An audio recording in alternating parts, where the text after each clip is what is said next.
hopefully.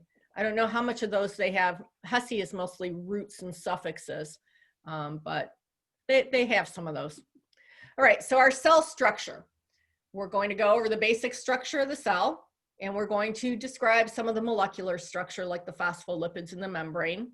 And so we'll identify all the functions of the cytoplasm and the organelles. So you should have a rough idea of what most of these organelles do. And we'll review all of it. And then we'll understand the structure and function of the nucleus, which is basically containing all of our genetic material. Our nucleus is our container for the DNA. And we have basically our DNA being protected by the plasma membrane surrounding the nucleus, the nuclear membrane, and by the membrane surrounding the cell itself. So it tells you the importance of it. And that our DNA is going to be organized as chromatin in the nucleus. And the DNA is not in the nucleolus. Never pick that question. The nucleolus is basically ribosomal stuff. Okay, so the DNA is not in the nucleolus, and books will mislead you. And I saw it kind of on the slides that came with this book to always mislead you that the nucleus is in the center of the cell. The nucleus isn't always in the center of the cell. For some cells, the nucleus is eccentric or off to the side, all right? And we'll have some cells, like our red blood cells, where we lose the nucleus completely. All right, and then we're going to examine the structure and function of the cytoskeleton as well as the organelles. Sometimes we forget about the cytoskeleton, but it's also important. And we will have some of the different types of cell-to-cell connections that we'll look at. All right, so we always show an idealized eukaryotic or animal cell or human cell. All right, prokaryotes will be like your bacteria and all that, as well as plants, and they have a cell wall around it. So we're not going to do that. You can do that in micro, and you can look at plant cells in biology, unless of course, if you take biology with me, we very highly gloss over the plants. We focus only on the animals. All right, so our cells will vary in size. All of them are microscopic, all cells pretty much. We have some large cells.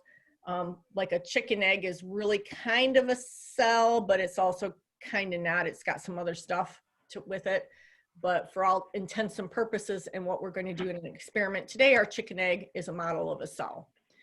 All right, you have big cells like a nerve cell that will extend all the way from the base of your spine down to, you know, your toe. It will have projections going down and be one cell sometimes in length. Some of your muscle cells, like your big muscle at the front of your thigh, you can have a muscle cell that extends the length of your whole entire thigh, okay? So all cells will have three features in common. They're all going to be surrounded by a plasma membrane that contains all that cytosol and junk separated from the fluid that the cells are bathed in. And all that junk in the center is going to be the cytosol, which is really called the cytoplasm when it's the cytosol plus the organelles, okay? So plasma membrane surrounding a bag, that's basically a bag of cytoplasm, and then you're going to have the DNA, which is going to be in the center of the, in the nucleus, okay? There, see, I did it. I called it the center, the nucleus. It's just natural that you do it. All right, so here's our basic cell. So you see the nucleus with its pores in its membrane, so things can come and go out of the nucleus, but they're controlled. And our pores are usually continuous with the intermembrane system of the cell, which is largely the endoplasmic reticulum. Starting out here, we have rough studded with ribosomes, and then we have smooth endoplasmic reticulum where we don't have it studded with ribosomes, and then splitting off from that will be Golgi apparatus, little flattened pancakes of Golgi apparatus. Over here we see Golgi. Okay, within our nucleus we have nucleoplasm, okay, and in the nucleoplasm our DNA will be coiled up in regions that are called chromatin. You can see these darker areas will be the chromatin, where our DNA is wrapped around some histone proteins and organized. We'll go through all that. You have your mitochondria, which is the powerhouse of the cell, as we've all learned, and that's where the ATP is made. And from what we just discussed, all those reduced coenzymes will get shuttled off to our mitochondria so we can strip them of their protons and make ATP in the mitochondria. We have centrioles over here from which microtubules will extend, and they'll kind of pull and organize on the cytoplasm so that when our cell needs to divide, we can pull our cell apart. You have the centrosome is the central core of this whole centriole complex. You have lysosomes, which are little pockets of digestive enzymes for the cell. You have just different vesicles that will pinch off, like they might pinch off and package something from the Golgi apparatus and come over and travel and fuse with the plasma membrane. You have microvilli. Okay, these microvilli are just extensions of the plasma membrane, and we'll see as we get into cells, particularly when we get into the digestive system, having all these extra extensions of microvilli just increases the surface area so that we're in contact more with the water and the food and stuff coming through our digestive tract so we can absorb it all into the cell, okay? Just little increases in our surface area. And then instead of the microvilli, you're going to have some mobile parts of the cell, and these will be cilia and flagella, okay? Flagella you're only going to have in sperm cells if you're male, so women don't have flagella on any of their cells. That could be a nice, good little tricky question. But the cilia will beat, and we'll encounter those when we get to the respiratory system, because the cilia are motile and they will literally beat the mucus up out of your lungs. So when you hack up some mucus, right, that's your cilia bringing it up so that you can expunge that. All right, so we've kind of looked at everything on this slide. We can also look at it. This is a colored version of what's called a transmission electron microscopic cellular view. And so you see the giant nucleus here. And as I said, it's not really in the center, it's eccentric in this case. It's off to the side. And you can see all the chromatin kind of around in it. Okay, and that will be the DNA. We have our centriole complex out here. Okay, and it's called the centrosome, and you have the little centrioles within the centrosome complex. You have your Golgi apparatus extending from the nucleus, and then you have all of the other organelles, your mitochondria. You have ribosomes that are free floating out around and not attached to a endoplasmic reticulum. When they're attached to the endoplasmic reticulum, it's then rough endoplasmic reticulum. And you have lysosomes out here. Now, things like a lysosome, I would never give you and expect you to identify it, because how do you identify a lysosome from just some other vessel that's in the cell? You don't. You have to do particular staining for it, and you stain for the type of enzymes that are in a lysosome, as opposed to something that was made in the Golgi apparatus and is pinched off in a vesicle that will travel out in the cell. All right, so our plasma membrane, phospholipid bilayer, right? So we went through our phospholipid bilayer, and our plasma membrane, the basic job is to separate the inside of the cell from the outside of the cell, keep our barrier so we keep everything compartmentalized. All right, and we have a lot of proteins embedded in our lipid bilayer. One of those things that we will also have embedded in our bilayer is we'll also have cholesterol, which will lend fluidity to our cellular membrane. Proteins that we'll have embedded in our membrane will be things like, they'll form little channels that will allow small ions to travel inside and outside of the cell. So we will call our cell membrane selectively permeable, because these little channel proteins will allow things to pass through. All right, and our plasma membrane will contain on the inside the cytosol, which is the gel-like substance, and the organelles, okay? Our cytosol plus our organelles make the cytoplasm, if we want to get technical on our terms. The functions of the plasma membrane is the physical isolation from between the inside and the outside of the cell, that compartmentalization. It's also going to allow for that regulation of exchange with the environment. only allowing in what we need to, okay? Letting in all the nutrients, the ions that we need, and also shuttling out some of our waste products. Our plasma membrane is also very sensitive to our environment. It's going to have some proteins out there that act as receptors, okay? When our cell wants to communicate with another cell, such as like maybe a hormone will come and sit on a receptor and tell our cell to make something or do something, all right? And then our cell membrane also just gives it structural support, anchors it to other cells that will allow it to form tissues. All right, so our nucleus, we are eukaryotes. Eukaryote, the word means true. Karyote means nut. So true nut means we have a true nut or a true nucleus in our cell, okay? And that means we have a fully enclosed nucleus surrounded by a nuclear membrane that's going to hold all of our DNA. We need another nuclear membrane to protect our DNA. 2 membranes surrounding our DNA keeps all the bad stuff away from it. We're trying to protect our DNA. Bacteria will have their DNA just kind of floating around in cytoplasm. They don't really have a true nucleus. Sometimes they might have a little nucleoid area where the DNA material will congregate, but that's how bacteria are different from us in one way. And because they don't have it protected within 2 membranes, they're a little bit more prone to having mutations from things like ionizing radiation traveling just through the outside membrane of the bacteria, the plasma membrane. It's not protected by 2 separate membranes that ionizing radiation would travel through. So we know bacteria mutate rapidly. All right. Cell structures. Our cytoplasm, like I said, the cytosol is that thick gel-like substance in it. And compared to the outside world, one of the reasons we like to compartmentalize our cells, and this is going to be a big theme that we're going to have to understand. We might as well start understanding it now. When we get into nerve cells and muscle cells, this will be really important. Inside of our cells, the cytoplasm is always high in potassium and low in sodium. Outside of our cells, like the blood and the plasma and all the extracellular fluids, it's the opposite. It's high in sodium and low in potassium.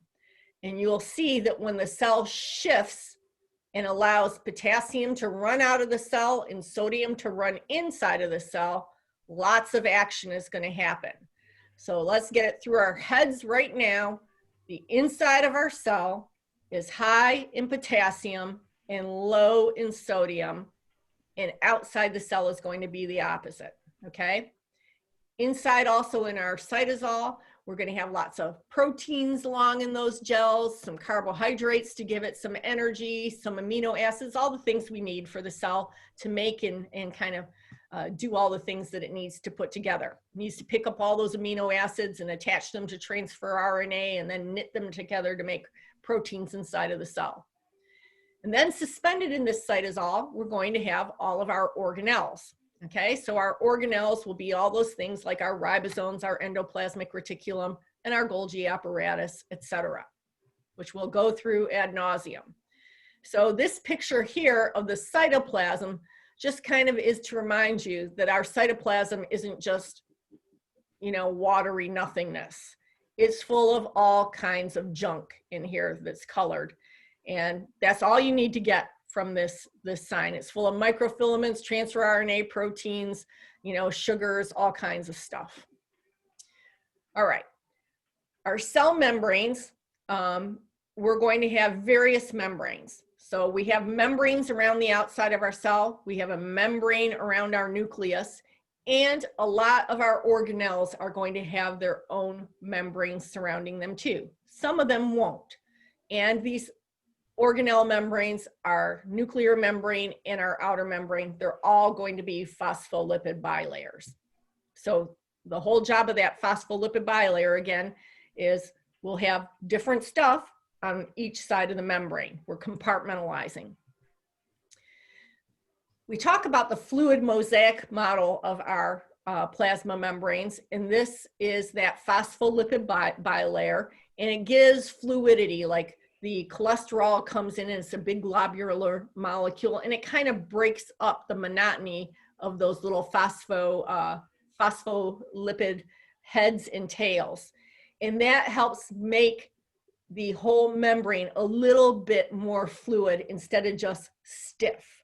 And that's what you need to really understand with the fluid mosaic model. And it will also be studied with a lot of proteins, like I said, the receptors for hormones and different channels that will allow the ions to go through, sometimes some receptors for some enzymes, things like that. All right, so these proteins that kind of span the membrane, we call them integral membrane proteins. They're embedded in that phospholipid bilayer. And some of these are proteins that have carbohydrates attached to them on maybe one side of the membrane. And we like to call those glycoproteins. Carbohydrate, glyco like glucose, and proteins, okay? And those will oftentimes serve as the receptors that will react with specific chemicals like hormones. All right, I hope I remembered to record this. Let me just check and make sure. Okay, it is recording, good. All right, then we have, let me make sure I also didn't go back here. All right, so we have two major groups of organelles in the cytoplasm. As I said, we have ones that are surrounded by membranes and some that are not surrounded by membranes. The ones that are surrounded by membranes are the big ones that we always think of, you know, typically. Our endoplasmic reticulum has a membrane. Our Golgi has a membrane. All those lysosomes and peroxisomes, they're going to have membranes because they don't want all those digestive enzymes in there leaking out and digesting the whole cell. Our mitochondria has membranes where a lot of that action of the electron transport chain is going to take place on the leaflets of those membranes. And then we have a few non-membranous organelles. And this is largely going to be things when we talk about like the cytoskeleton and the centrioles and the cilia that will, you know, give some motion to a cell that has, you know, like I said, the respiratory system cells will have cilia that beat the mucus up, okay? And the ribosomes themselves are not membrane bound. Okay, so our endoplasmic reticulum is that network of intracellular membranes that is continuous with the nuclear membrane. And so stuff will come out of the nuclear pore and will often travel directly through into the endoplasmic reticulum. And a lot of that is going to be messenger RNA traveling from inside of the cell where it's made a copy of the DNA and takes the message in the form of RNA out to the cytosol into the endoplasmic reticulum where it's going to travel onto those ribosomes so that we can make our proteins, give the recipe to the ribosomes as to how to knit together all of our amino acids, right? So the cisternae are these storage chambers that are within the inside, or basically the inside of that endoplasmic reticulum within those phospholipid bilayers. And this is where, as I said, we're going to synthesize proteins, carbohydrates, and lipids. We're also going to store some molecules and we'll transport them and shuttle them through the ER. We'll often shuttle them along the way to other places like the smooth endoplasmic reticulum and the Golgi apparatus. And some detoxification of drugs or toxins that have made it into the cell might take place here in the endoplasmic reticulum. Our rough ER is studded with ribosomes. So this is going to begin protein synthesis. The rough ER tends to synthesize the proteins that are going to exit the cell. Proteins that either are going to be transported out to the membrane to be embedded in the plasma membrane, like if we were making more receptors for a hormone, say, on our plasma membrane, or things that we just want to excrete out into the extracellular fluid so it can get shuttled over to other cells. Our smooth endoplasmic reticulum will tend to synthesize more like fatty molecules, lipids, some proteins that stay within the cell itself, okay? All right, and the ribosomes that are out in the cytosol, when we get to those synthesize the proteins that stay within the cell itself. Our smooth endoplasmic reticulum, you will find, also sequesters calcium ions. And this will become really important when we get into the muscle. In our muscle tissue, we sequester a lot of calcium that we unleash when we need to contract our muscles. And so our sarcoplasmic reticulum is really our smooth ER. So it's called smooth ER in most cells, and it will be called sarco, which is a term we use beginning when I say roots and stems of words. Sarco is going to be anything referring to our muscles. Plasmic reticulum, so it's like endoplasmic reticulum. Special name when it's in the muscle cell. All right, so here we look at our endoplasmic reticulum. We have our ER studded with the ribosomes, and you can see here how it's continuous with the nucleus and the nuclear pores, and your messenger RNA is going to get shuttled through here and associate with the ribosomes and make some proteins. And it can shuttle on, excuse me, over to the smooth endoplasmic reticulum, where more of your lipids and carbohydrates and things like that are made. All right, let's just make sure that I don't have anybody that is trying to come in late. All right. Okay. All right, so our rough endoplasmic reticulum, since it is an area where we're studded with ribosomes and we're trying to make lots of proteins, you're going to find lots and lots and lots of endoplasmic reticulum, especially studded rough ER, in cells that are going to make a lot of proteins that need to be sent outside of the cell or out to the membrane. Something like the pancreas.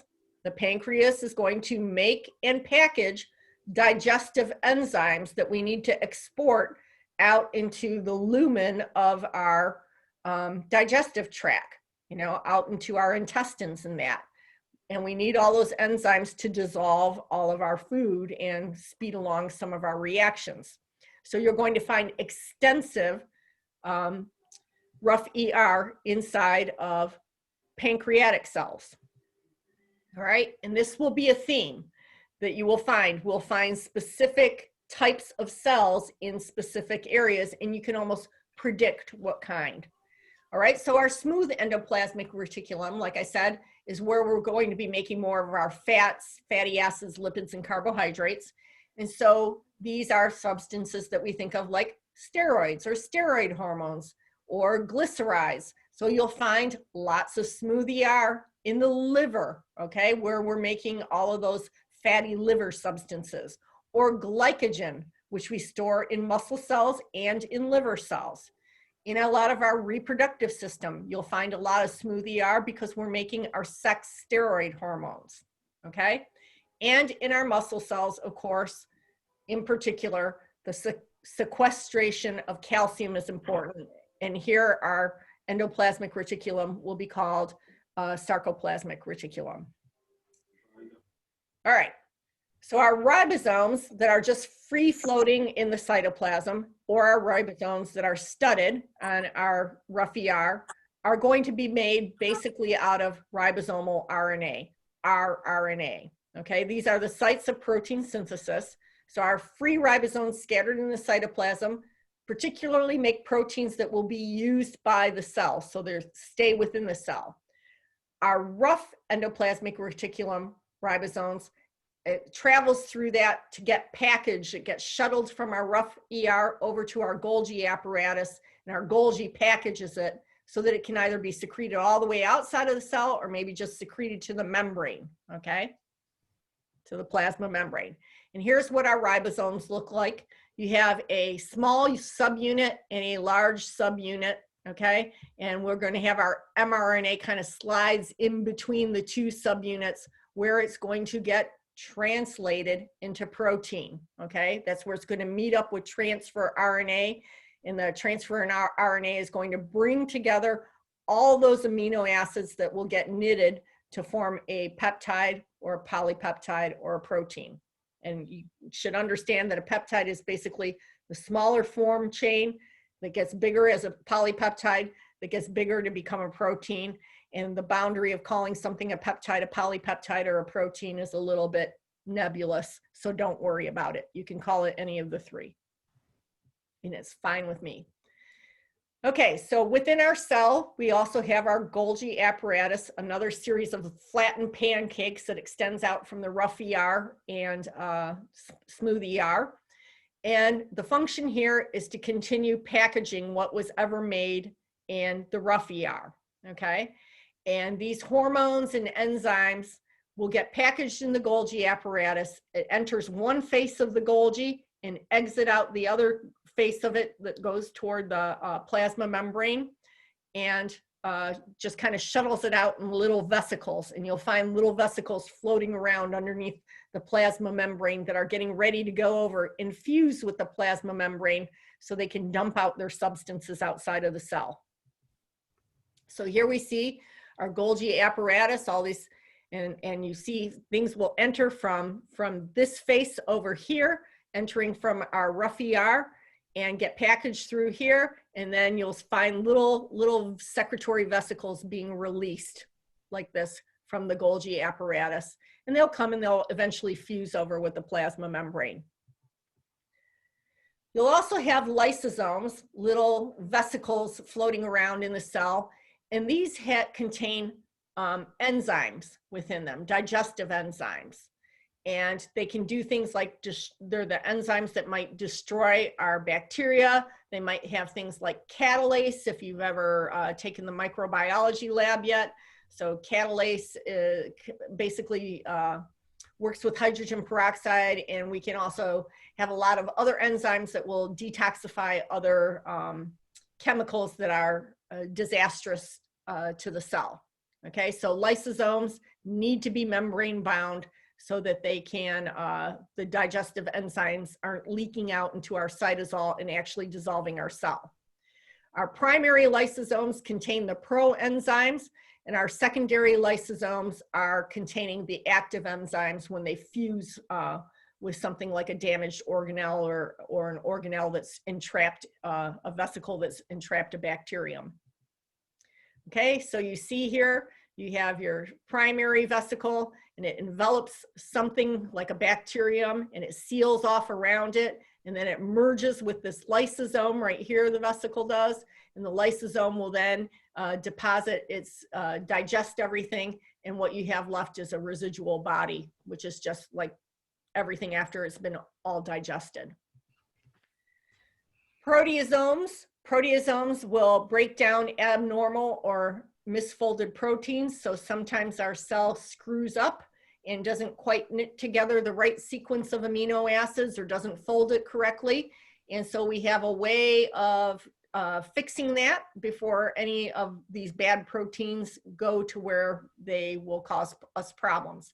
And proteasomes will break down our misfolded proteins. And they do that by tagging each misfolded or wrong primary sequence or something with a substance called ubiquitin.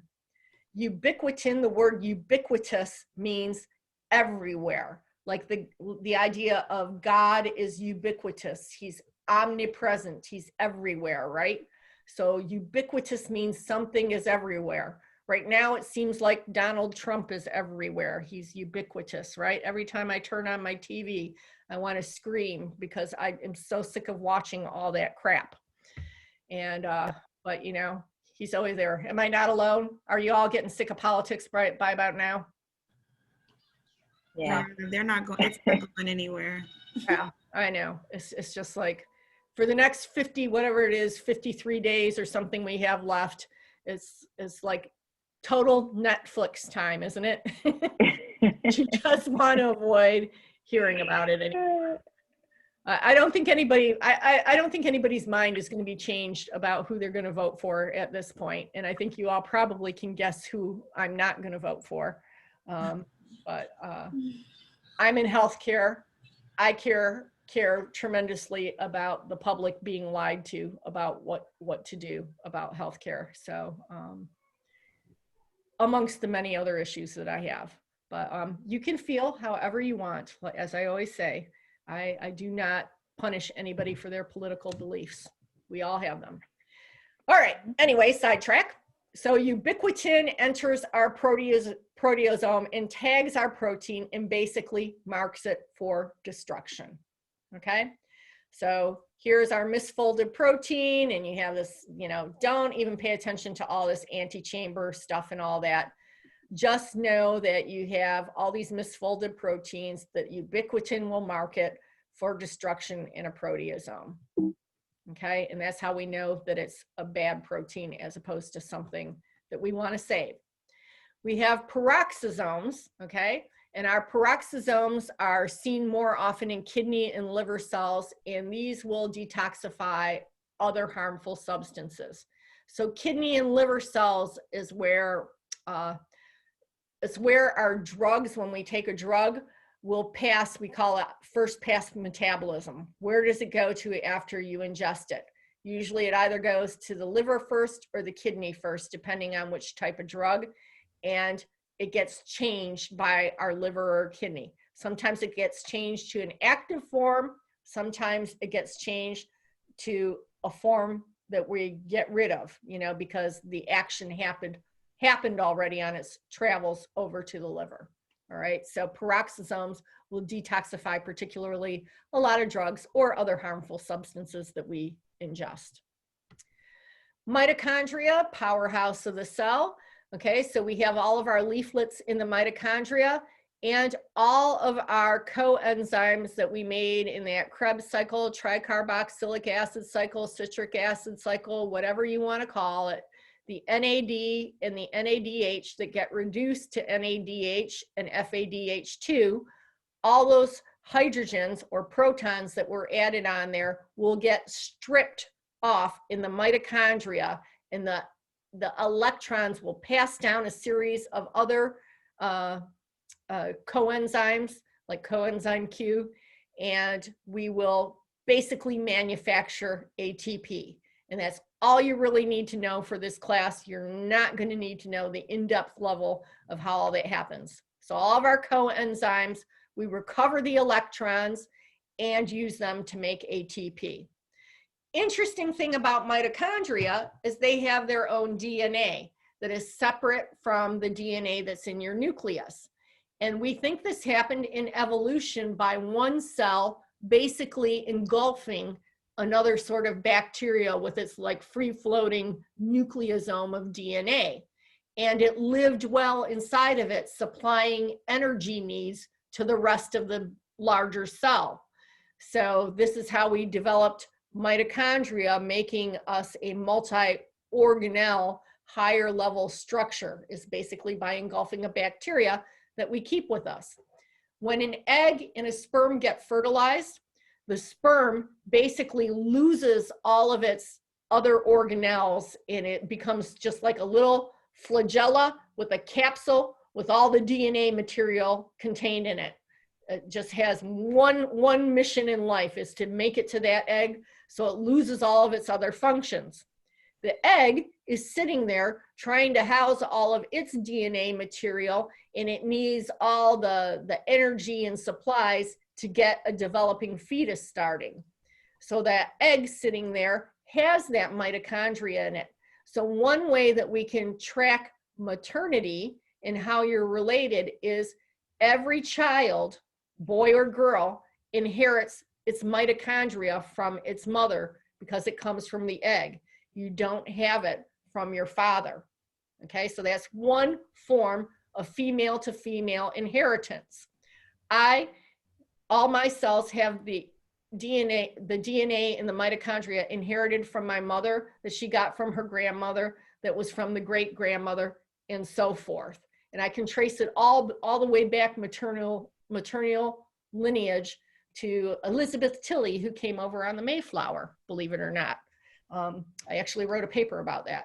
So it's kind of cool.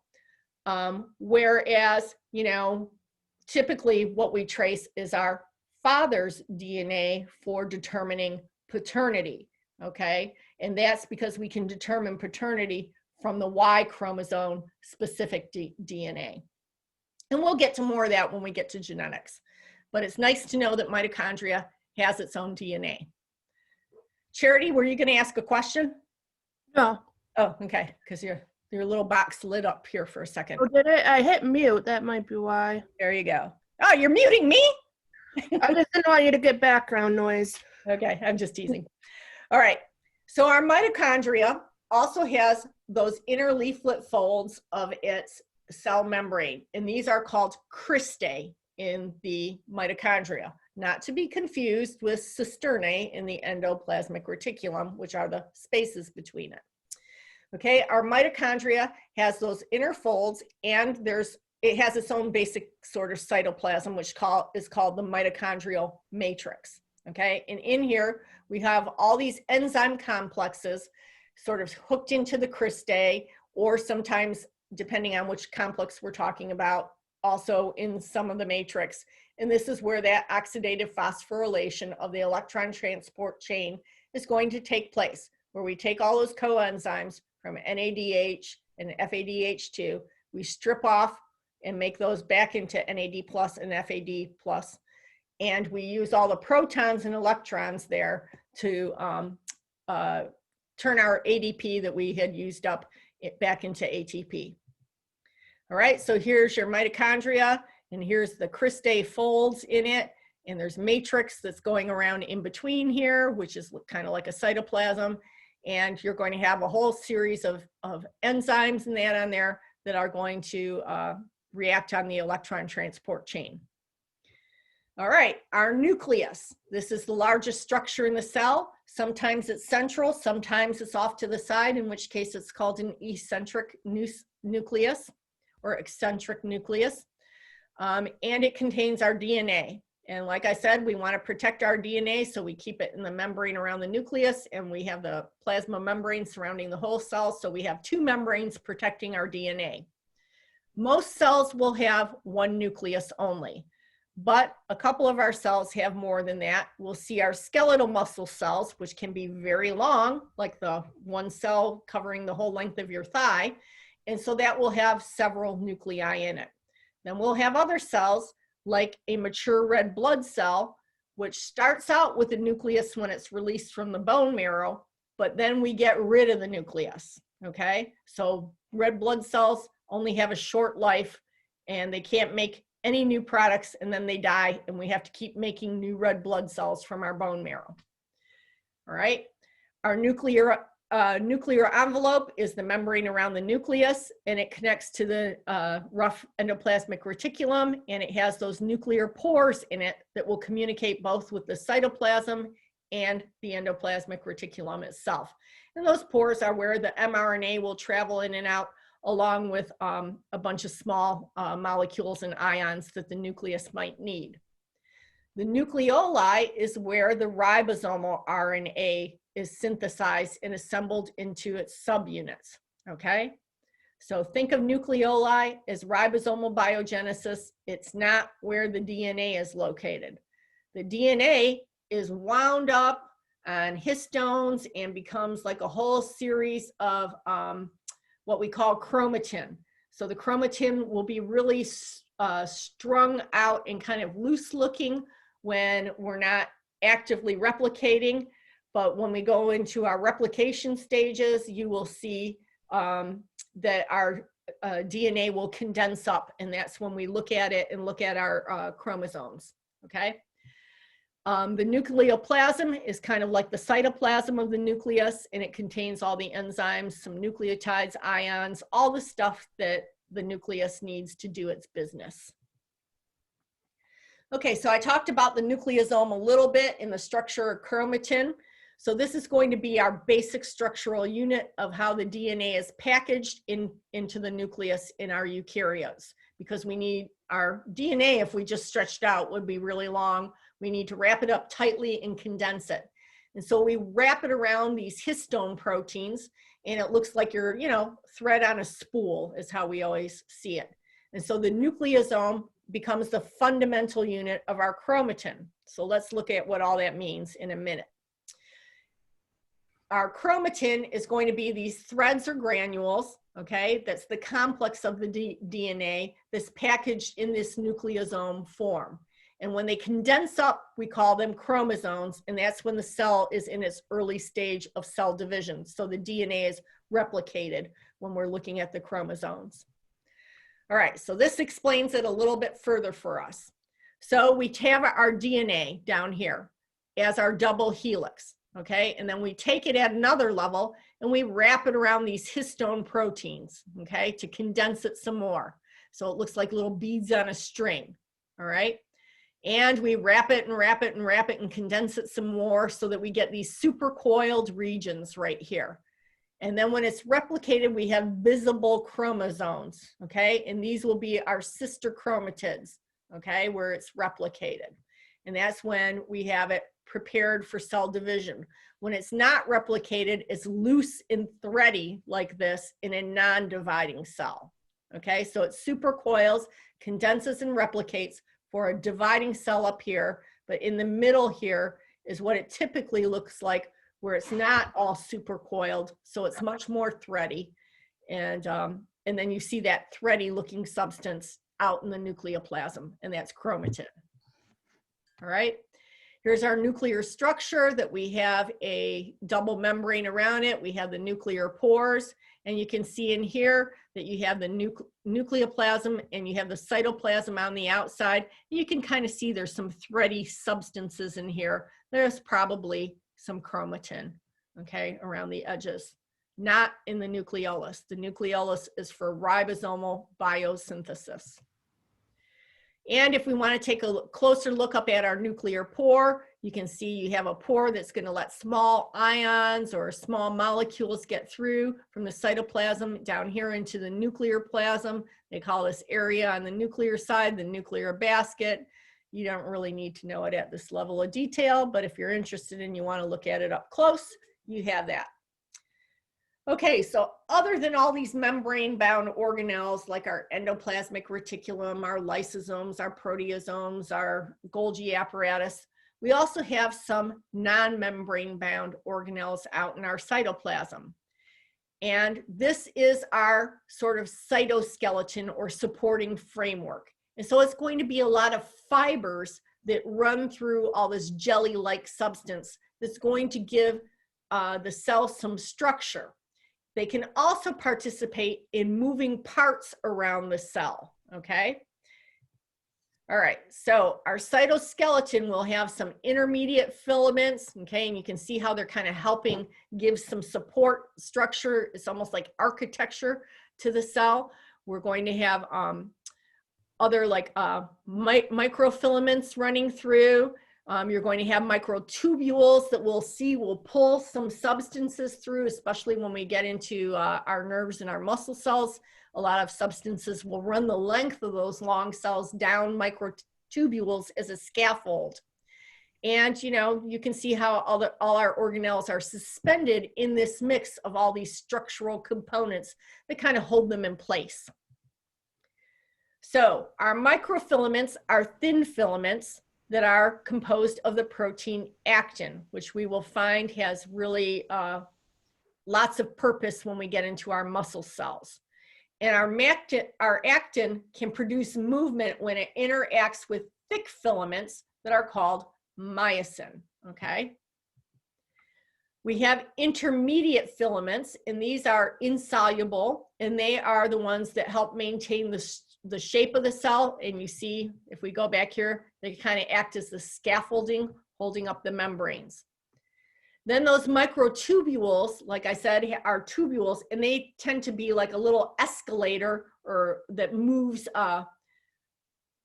some substances around in the cell, okay, through that tubulin. Our centrosomes are organelles that serve as the microtubule organizing center. And what does this mean? There's an arrangement of two barrel-shaped clusters of microtubules that kind of extend out like an array from each other, and these are called the centrioles, okay? And they form a complex of proteins that help the microtubules to form and organize. And this will play a big role in cell division because the centrioles will help us to pull apart and divide our chromosomes from each other after they've been replicated when we go through cell division. Okay, so here you see, you have your centrioles, you have the mother centriole, and then you have all these other, and you have this perpendicular material extending out, like I said, in rays of microtubules from it. And then you have a second centriole center of a daughter centriole. Okay, and they're in perpendicular arrangement to each other, which you can see here also, perpendicular. Your centrioles are organized as a cluster of like 9 sets of microtubules in kind of this circular fashion. And here it is in a longitudinal section, but they're hollow in the core. Okay, so when we have molecular motors, we have proteins like dynein and myosin and kinesin, and these will pull larger structures along those microtubules. And when we get into our nerve cells, you can see how they pull things down the track to get them from the cell body all the way out to the synapse, where one nerve cell is going to communicate with another synapse, with another nerve cell. So this is what I'm talking about. So you have this long microtubule arrangement, and you're going to have these other proteins like kinesin and dynein, and they can pull like a little, like riding the escalator in the airport when you don't want to pull your luggage. It's going to just motor it along this microtubule highway down the cell. Then we have some non-mobile parts of our cell that are extensions from our cell. And we looked at this a little bit already, the microvilli, and those are little projections or extensions of the plasma membrane. And they contain microfilaments that provide them with support, but they don't move. The function of microvilli is simply to increase the surface area of the cell membrane, so we have more outside of the cell to absorb all the nutrients in our digestive tract, for instance. That's really where microvilli come into play. Cilia and flagella are shorter, and they have a motor function. They move. So like cilia, you will find on our respiratory cells, and they will beat mucus up and out of our respiratory tract. Flagella are only found on the human sperm cell. And of course, you find them on bacteria, but in a human being, the only cell that has flagella is the sperm cell. So women do not have flagella. All right, and here are some fancy electron micrographs of microvilli, cilia, and flagella, and you can kind of see the difference, that these are just long extensions of a plasma membrane. It would be a lot better if they showed the base of the cell from which these were extending. Here you can see this looks like cilia in a lung cell, in lung cells to me, that are going to beat that mucus up. And here are flagella with their long tails, and these are sperm. Okay, this is the acrosome area of the sperm that contains, you know, its mission is just swim up that reproductive tract and get to that egg before all the other sperm. Only mission in life, okay? All right, so our cells that are going to get organized in tissues, our cells will be connected to other cells. And how they do that is they get welded together in certain spots, kind of knit together. And the spots where they interlock with each other are called desmosomes. We're also going to have some spots where they're stuck together, but they have little open channels or tunnels. So ions and little messages can travel from one cell to the other. So these are called gap junctions. And you'll see gap junctions are particularly important when we get to cardiac cells. Our heart does not beat one cell and then the other. They all have to beat together, right? Otherwise, we would have a problem if it was uncoordinated. So those tunnels or gap junctions is how all the cardiac cells communicate and basically, like a brain, think as one. So they beat as one unit together, is through the gap junctions. All right, so here's a picture of our cell-to-cell connections. So you can see you have these spot desmosomes kind of welding our cells together. And then you have gap junctions where they have channels and things will be able to pass through. And up here, we haven't talked about these yet, but usually up at the apex area of the cell, this would be like a base lying on a basement membrane, our tight junctions will be occluding. And they will weld the cells together so tightly that nothing can come between these cells right here on this side, okay, on this face of the cell. And that's the tight junctions, okay?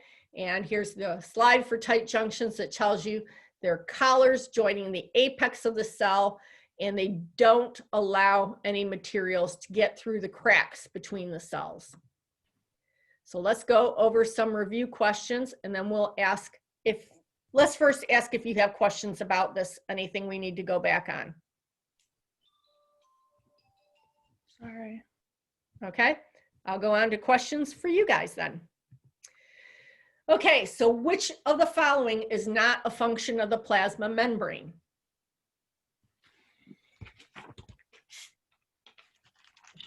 Control center.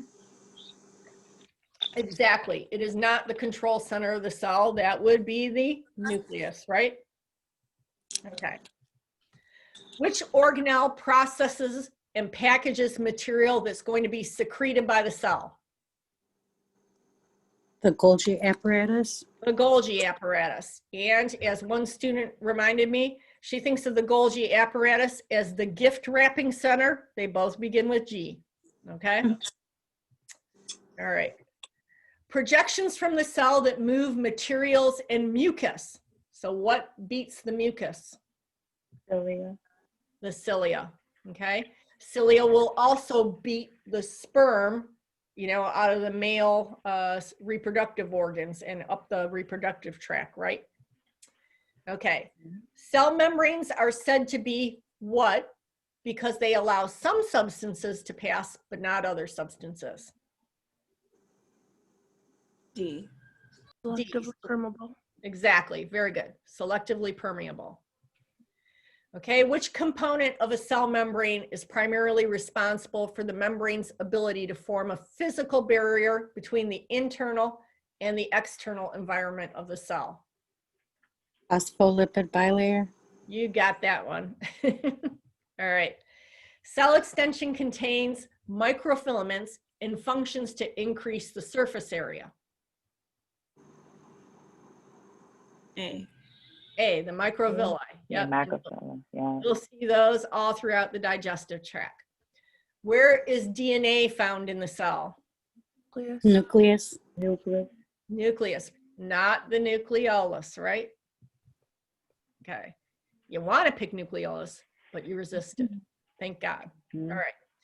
Our skin cells are welded together tightly by Gap junction. Gap junction.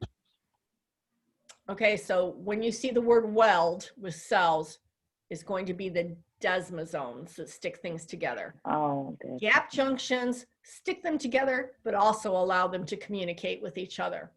Your skin cells communicating with each other are not as important as, say, your cardiac cells that want to beat together, or maybe some of your brain cells might want to communicate with other brain cells.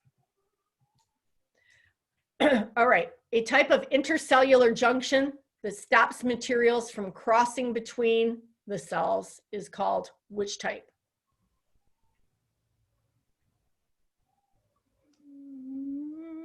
It would be tight. Tight junctions. Yep. Tight junctions are also called occluding junctions, and they stop anything from passing through. Okay. What does the presence of many mitochondria imply about a cell's energy requirements? It has a high demand for energy. Exactly. Has a high demand for energy. So do you think a cardiac cell is going to have a high demand for energy or a low demand? High. High. So cardiac cells will have lots of mitochondria.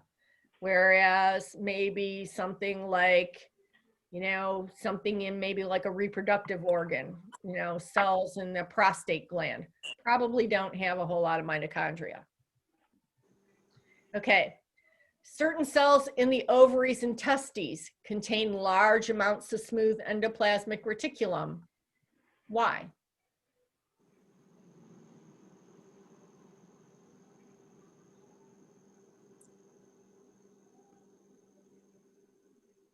Would it be C? D, they're going to be making lots of steroid Oh, hormones. Yeah.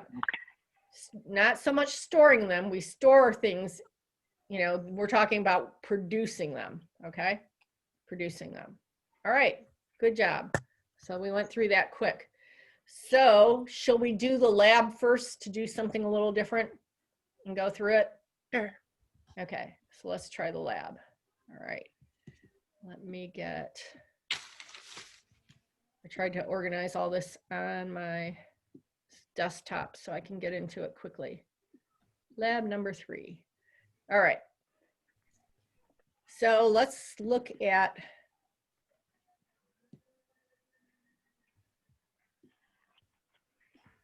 start moving all this stuff around and then I lose the Zoom screen. Okay, share screen. Let's look at just this first. Okay, so all this is uploaded. You guys can all see this now? Lab week 3? Yes. Okay, and it's going to be membrane transport. So this is what we're going to be talking about with the next lecture and set of PowerPoints, and this is what you'll be doing for the lab. We're going to talk about filtration, diffusion, facilitated diffusion, endocytosis, exocytosis, all these forms of transport, okay? So then you'll just do what you normally do. Fill this out, you know, with, oh my God, I don't know, right? All right, so this is how you can have these fill-outable forms. You fill it all out and then you just turn it into me directly through Blackboard. But if you're not good at doing that, or, you know, if you're, who was it? Was it Charity? I think Charity, you sent it to me all 3 ways. Yeah. She My computer- wanted to be sure I knew that I got it. So, and that's good, you know. All right. I think there were 2 other people who turned it in 2 other ways. I think it might have been Bria. All right. So then, oh, and I should show you on DropSend, a couple of you created folders but didn't deposit your homework. So you guys know how to do this. So you fill out the form and you'll turn it in. And you'll see all these questions on this PDF are the same questions that I'm going to go over, and the same pictures that I'm going to go over, just in PowerPoint form, because it's a lot easier for me to go through it that way with PowerPoint. Okay, so we're not going to save. Let me just quickly also just go back to DropSend, and I want to show you one thing on DropSend while we're at it. Okay, and let's go back to.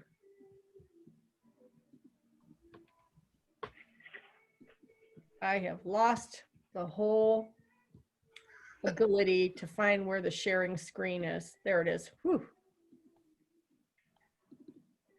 Okay, so sharing the screen, log into DropSend, storage, here we go. The chemistry review I'm doing for both you and my Washtenaw students, theirs is a 1-term thing, so they're moving along a little bit faster than you guys are. But you can always sneak through and look at, you know, some of the stuff is the same, some of the stuff is different. So some of you, on turning in homework to me, created folders like Bria, I think, where it didn't get in here. So she sent it to me as an attachment to her email.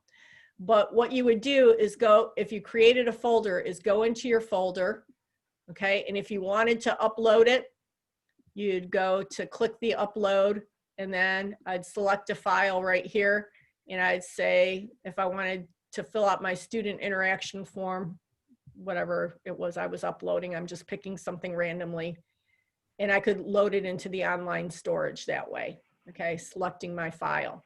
So I select it, I choose that.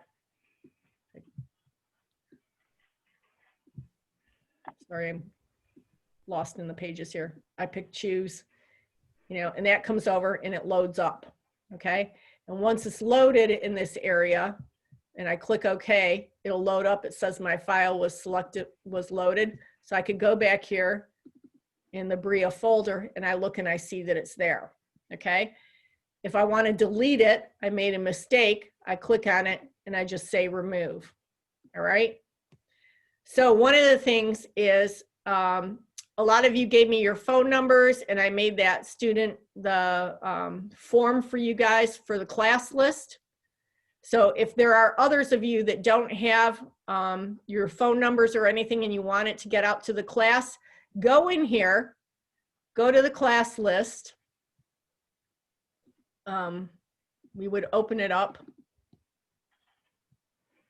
Yeah. I had to find where it went into my download folder. you see all this as I'm doing it? Yes. Okay. I go into downloads and I open up class list. And you can see on here that I have your names, your email addresses, and the phone numbers that people gave to me. So let's say Erica wants to add in her phone number so all of you can have it. Go in, add in your phone number, but then you're going to have to delete the old class list that was here, remove it, and then add in the new class list, load it back up, okay?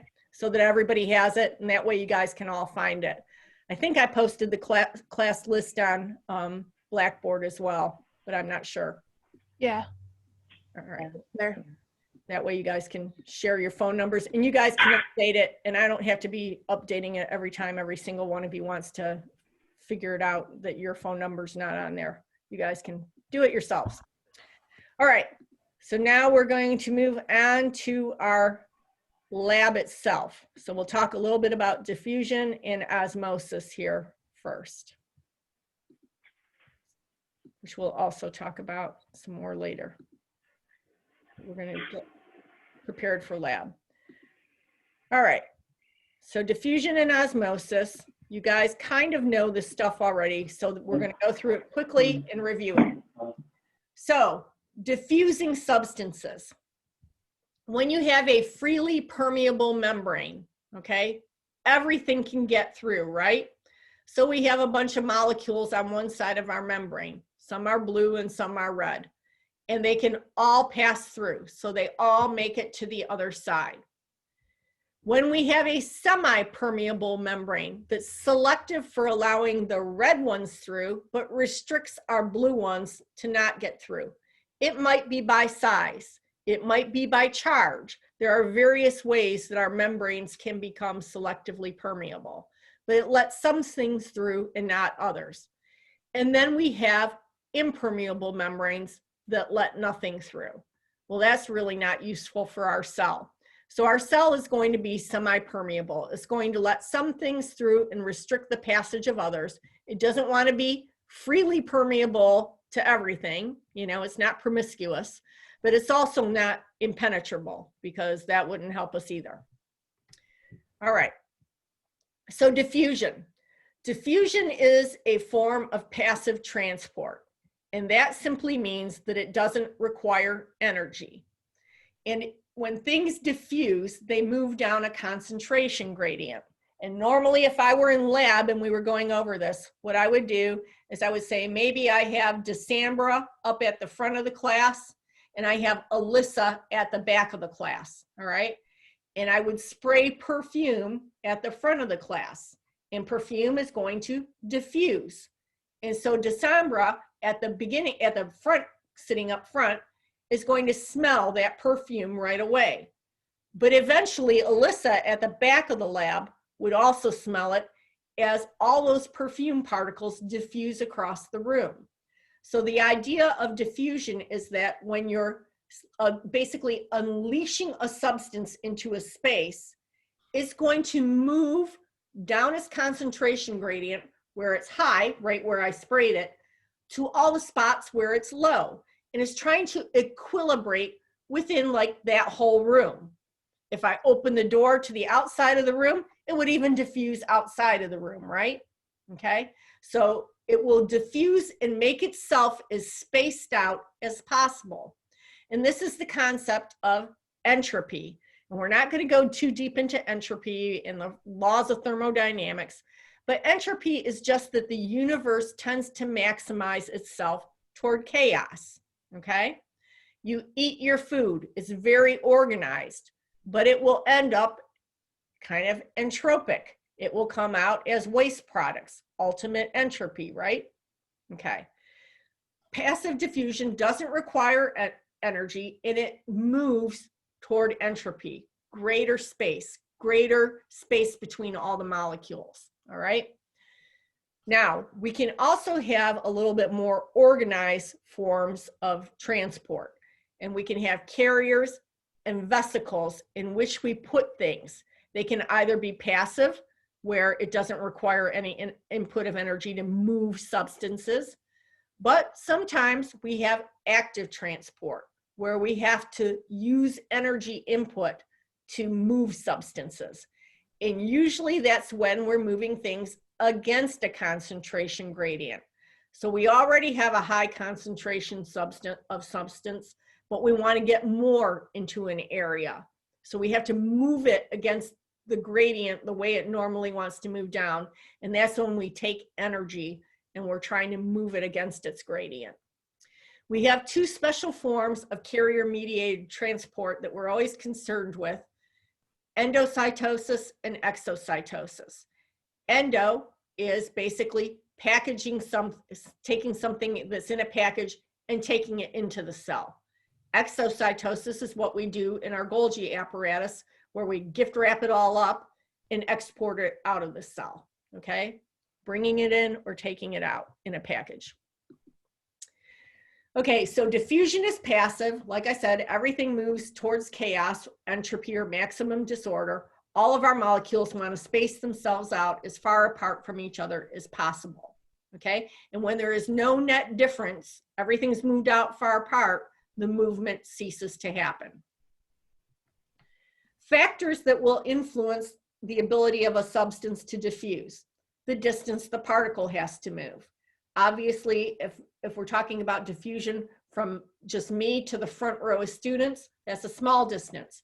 Getting to Alyssa in the back row would take a lot longer, okay? It would happen, just more slowly. Molecule size, just like everything else in life, tends to be smaller, more aerodynamic substances probably will move more quickly than something that has more drag on it, a bigger molecule, right? It's going to take more for the bigger molecule to move across the room. Temperature. Higher temperature kind of raises the energy levels within a molecule and it moves them around. You boil water, you add temperature, it expands out into the gas, the molecules move all around and expand everywhere. But you know this with the perfume example. Have you ever gone to a street festival in the middle of the summer and gotten yourself nauseated behind the smell of somebody's perfume on a hot day? It's diffusing everywhere, right? Mm-hmm. Okay, so teenage boys wearing all that Axe stuff that they put all over themselves, right? They stink like to high heaven on a hot summer day. Concentration gradient. If I spray more perfume at the front of the room, it's going to diffuse out more rapidly than if I just sprayed a little bit. You know, you'll smell it much more quickly. And electrical forces. Although Alyssa's in the back of the room and I'm spraying out my perfume that has negative charges, if she waves a big electrode that has a positive charge, it will rapidly advance over toward where Alyssa is with her positive charge, right? Okay. So simple diffusion is basically what we've been talking about, okay? You can diffuse through a lipid, we can diffuse through the air in a room, we can diffuse through water, okay? And it's just, you know, the movement of these particles, okay? We can have a little bit more complicated where things can diffuse through a channel protein, diffuse into a cell. So we have a little bit narrow passageway, but things still move down their concentration gradient and they will diffuse from an area of high concentration into an area of low concentration within a cell, and it won't take energy to do that. So if we look here at our cell, we have the outside of the cell, the extracellular fluid, we have our inside of our cell, and we have lipid-soluble molecules that can move through our lipidy membrane, our phospholipid membrane. Small ones, they can diffuse right through. Little charged molecules or charged ions or particles, they can also move into our cell, but they have to get in through a channel protein that has a little gap for them to get through. Kind of like a gap junction, but not a gap junction. It's a channel protein, okay? So our polar substances move through that way. And they just diffuse. They go down a concentration gradient from an area of high concentration to an area of low concentration, and it doesn't require energy. Osmosis is a special case of diffusion. So here we're talking about the movement of molecules, charged particles or uncharged particles through the membrane, okay? Osmosis, we talk about the movement of water itself, basically the movement of our solvent, okay? And water's going to move from an area where it's less concentration, a low concentration of water, into, it will move from an area of high concentration of water to an area of low concentration of water, but it's going to move from a less concentrated solution. And you'll see what I mean in pictures, because this is always a little confusing. So a less concentrated solution is where there's a lot of water, but a little bit of amount of substance or solute, okay? So let's look at this. Okay, in osmosis, and we will have water channels in our cells called aquaporins through which water can move in and out of our cells. All right, so over here we have a solution where we have all these red particles dissolved in our blue water, and we have some water molecules that are represented by these little blue dots too. Over on this side of the membrane, we have a sugar solution, okay, where again, all these little red dots represent our sugars, and the blue represents the water and some blue water molecules. And you can see that you have a lot more blue or a lot more water over here, a lot less water over here, and you have a lot more sugar over here. So our solution is more highly concentrated solution over on this side. It has more sugar, more solute, less water. Here you have more water, less solute, lower concentration of solute, lower concentration of sugar, but a higher concentration of water. Okay, so water is going to move from this side of the container over to this side of the container when there's a semi-permeable membrane that's something like aquaporin channels that allows water to move but doesn't allow the sugar to move, okay? So before we were talking about diffusion where the sugar would move, if this was permeable to sugar, the sugar molecules would move over to this side, but it's not. It's not permeable to sugar, it's permeable only to the water. So it's the water that's going to move to equilibrate this. And when the water moves, the water increases on this side and our sugar solutes space out. So it looks even, the same concentration as on this side. And we can look at this height in the change of the column of water and say that equals the back pressure, you know, that causes these two sides to equilibrate with each other, okay? The other way of measuring the hydrostatic pressure or the way these equilibrates is if we put a column here of water and sugar solution, and they start out at equal levels, and we put a semi-permeable membrane separating the two, and the water is of course going to move over into this glucose solution to try to equilibrate it. And so the water will go down in level over here and move up in level over here in this capillary tube. And we can measure the change or the amount that it would take to push that water back as the hydrostatic pressure it would need to drive that pressure of osmosis back to its original state. Okay? Now, you might get obsessed about all that and hydrostatic pressure and stuff, but don't, okay? This is what you really need to know. So star this page, okay? When we're talking about these concentrations of our solution, we're talking about the tonicity. How concentrated of a sugar solution do we have? How concentrated of a salt water solution do we have? And when we say that inside of our cell and outside of our cell have basically the same concentration, so we don't have a driving force for water to move in or water to move out, it's called isotonic. They have the same tone on both sides of the cell membrane. So there's no net movement of water. Of course, homeostasis, there's a little bit always moving in and there's always a little bit leaking out. It's a dynamic process, but there's no net change, okay? Now, if say inside of our cell, we have a whole lot of sugars and proteins and stuff dissolved, but on the outside of our cell, we don't really have very much sugars and salts or anything. We have almost pure water, all right? So then the water is going to want to come in from outside of our cell and move into our cell. And this is a hypotonic solution, okay? If we have the most sugary, salty substance outside of our cell compared to the inside of our cell, then we're going to say the solution on the outside of our cell is hypertonic relative to the inside of our cells. And we do care about this in terms of the IVs that we give people. You have that asthmatic kid having their asthma crisis, right? And you take them to the ER. Before they slap in a steroid or do anything, the first thing somebody's going to do is that nurse is going to run in and hook the kid up to an IV, right? And that's how we're going to get all the medications that we need to get into the child is through the IV. The IV that we hook everybody up to is usually normal saline. It's called normal because it's isotonic.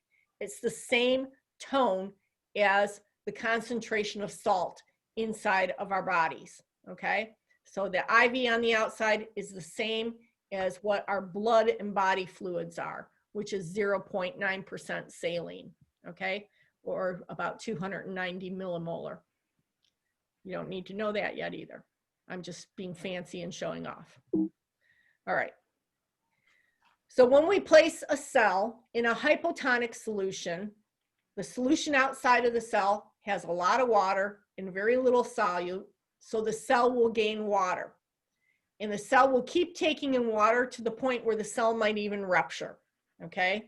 And that's called hemolysis if we're putting blood cells in water in this example.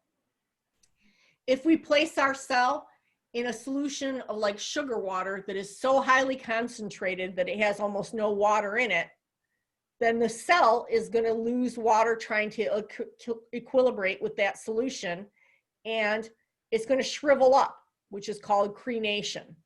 Okay, and like I said, isotonic is giving it the same as relative to the inside of the cell. So here we have a picture, and this is where your money is for you to understand it. Isotonic, our cell is normal. Water coming into the cell and water going out of the cell happening at an equal rate, homeostasis, all is good. Hypertonic solution, highly concentrated out here, lots of sugar and salts. So the water runs out of the cell and the cell shrivels up, okay? Hypotonic solution is not as much sugar and salt out here, but there's some, but it's still more watery. So the water is going to go into the cell where there's a more highly concentrated solution trying to equilibrate. So our cells can fluff up and eventually they can even rupture, all right? And sometimes there are some circumstances where we give people hypertonic saline solutions, and there's some, especially in pediatric cases, we give them hypotonic solutions when the little babies are getting a little dehydrated and we got to hydrate them fast. All right. So that's going through our tonicity for our lab. Now let's go through our experiments a little bit. So you're prepared to do your experiments.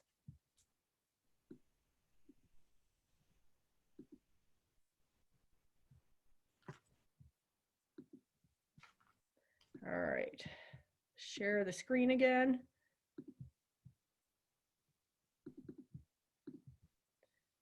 Okay, let's move this up and put this on slideshow.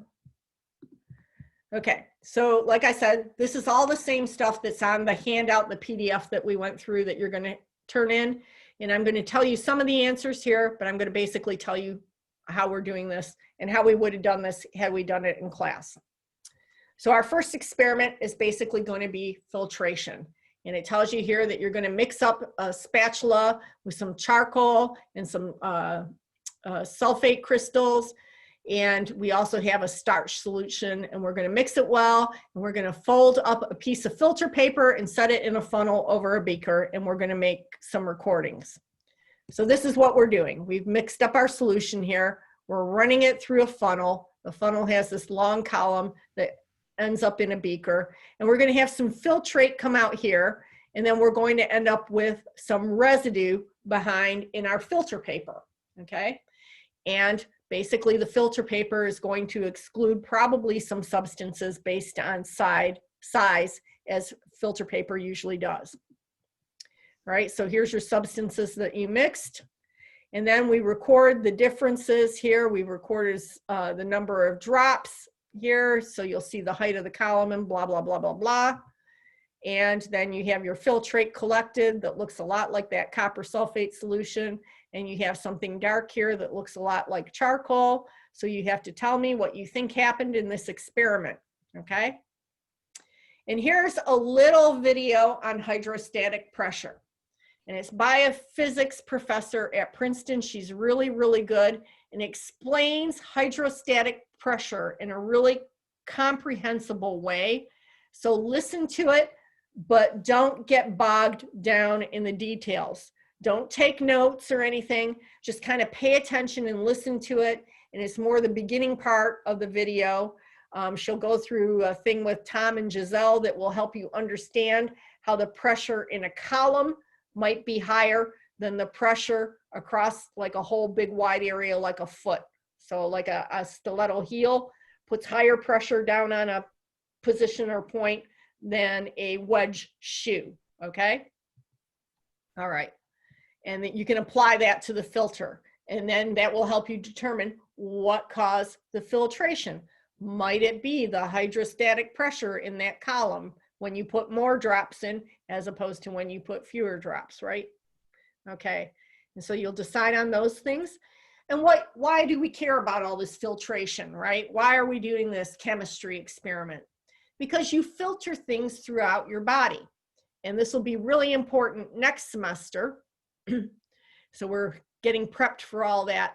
But you're going to be running your blood and your plasma and your blood cells through all your arteries, veins, and capillaries. And your capillaries are the smallest blood vessels that are out at your tissues. And when the fluid gets down here to the level of the capillary, and it's just about big enough for only one red blood cell to travel through a capillary at the time, along with all the plasma and that pressure that was generated by your heart generates your blood pressure, pumping it through all your vasculature. That pressure is going to push that fluid through here and through this tiny little itty bitty capillary, like the capillary tubes that you'll be dealing with in your science experiments. We'll push that through, and you'll have little, spaces between your endothelial cells that make up your capillary. And you can see the tissue runs out of the capillary. That fluid runs out of the capillaries and into the tissue fluid, okay? So this is how we get substances delivered out from your blood to the tissues. And then at another end of the capillary, you will find that pretty soon you have no fluid in there, and you just have a whole lot of red blood cells and plasma proteins and stuff. And that is going to exert a pressure like a sponge to draw the fluid back in. Okay, and that will be an osmotic pressure, okay, because you'll have a higher concentration of solutes inside of the capillary at the final end of it, and that will bring the fluid back in through osmosis. All right, so our next diffusion experiment on molecular size. Some of you did this in Bio 155, all right, if you took Bio 155 at Wayne County Community College. Okay, and so we're going to get two substances, and we're going to put it on an agar plate, a little petri dish. Okay, and one substance is potassium permanganate, nice and purple here, with a molecular weight of 158. And then you're going to put another drop of methylene blue. Do any of you recall doing this experiment before in 155? I think I remember doing something like this, yeah. Okay. So you had your molecular weight was really a lower molecular weight, or a smaller molecule for potassium permanganate than the molecular weight is for methylene blue, okay? So we already talked about diffusion, and that smaller molecules diffuse more widely than larger molecules. So you can already predict what happens here, okay? And there's your result. So then you tell me what your result is. And it's pretty obvious that potassium permanganate diffused more broadly through our agar medium in our Petri dish. But we also looked at it at different temperatures in the room. And we see at 4 degrees Celsius, our methylene blue diffused 6 millimeters. A little bit higher temperature, it diffused 7 millimeters. And at 37 degrees or body temperature, it diffused 8.5. Same thing for potassium permanganate. As we raised the temperature, diffusion was greater. So that tells you the effect of temperature on diffusion, okay? So you have the effect of molecular weight, the effect of temperature, you fill in your lab and you tell me what happens and why, okay? Then we move on to our next diffusion experiment. Boy, we're busy, okay? So we have a little dialyzable filter that we shut it all up, and we've put a starch solution inside of it, okay? We have this little bag and we weigh it, okay? And it weighs 27.15 grams at the start. And then we're going to put it in a test tube inside of this beaker, and around it, we're going to put our dialyzable bag in, and we're going to put some iodine in, okay, in the starch solution. And then we see what happens. And we find out that, oh, we reweigh the bag and it weighs more, okay? And this is what it looks like at the end of our experiment. So what happened in this bag? Did it perchance by, diffuse anything into our dialyzable bag? And, in dialysis with the kidney, when people are in renal failure, we basically take their blood and we clean it out by using a series of filters to remove all the toxins and substances that gather up that their kidneys can no longer filter out for them. Your kidneys are just a big giant series of funnels and filters. All right, so then you'll have to tell me which was the solvent, which is the, liquid material that solvates things or dissolves things. What were the solutes, okay? And describe the concentration gradient for the whole experiment. Then we have diffusion experiment 3. Now we're concerned with the effect of the solvent. So we go back to our potassium permanganate, and this time we put it on agar and we put it in water. And we say the solvent is different, either water or agar, and how does the solvent affect the ability of this stuff to diffuse? So we look at it and we see in the water medium over 10 minutes, it diffuses to being 15.9 millimeters, whereas on the agar, it only diffuses to 6.2. So that tells you one medium, it diffuses much more readily than in another medium. And you can kind of try to figure out why and answer that question. I think this is our last one maybe. Then we have an experiment about the hydrostatic pressure, gravity, and osmotic pressure in that Tom and Giselle video that the other professor goes through will help you with this. All right, so you have a thistle tube, which is like a little bell jar, okay? And it has a sugar solution in it. And we kind of clamp it into the jar. And then we have that down with that diffusible permeable membrane. And then we fill up the surrounding environment with distilled water. And we watch what happens with the thistle tube. And you can probably predict, where is the water going to go? It runs into the thistle tube where there's sugar, right? Yeah. And so that column of water is going to move up the tube as water runs into it, all right? And so you can talk about hydrostatic pressure and osmotic pressure with regard to that. There is one more. And then we have our tonicity experiment. And this is basically the one we've already described, where we put red blood cells in a beaker of water, and we have one that is hypotonic, one that's isotonic, and one that's hypertonic. And we see what happens to the cells. We describe it, and this is what happens. These ones fluff up, these ones stay the same, and these ones will crenate. okay? The end of those experiments. One last thing to go through is this egg experiment. And I did this week with my little niece, and I threw out the egg because I ended up breaking it as we were all moving around and feeling it. Okay, you can see this egg experiment? Okay. All right, so you can use a chicken egg to act as a model of a cell, but like I said, it's not quite a cell, and its membrane inside of a chicken egg is not really a lipid bilayer. It's made out of collagen, but it is also semi-permeable, so it works. So we gather all of our substances. We get some vinegar, we get some distilled water, and if any of you are trying to entertain, like, say, an 8 or 9-year-old to about a 14-year-old child with science projects at home, I would recommend doing this because it's actually kind of fun for them. Okay, so you put your egg in a beaker of vinegar or just a glass of vinegar, and you set it out for about 3 days. And over that time, really it took mine about 2 days, only about 48 hours. It dissolves the eggshell, okay? So it dissolves all that calcium carbonate, and then you have your eggs that are just in the membrane, you know, that membrane when you go to peel a hard-boiled egg that's always underneath the shell.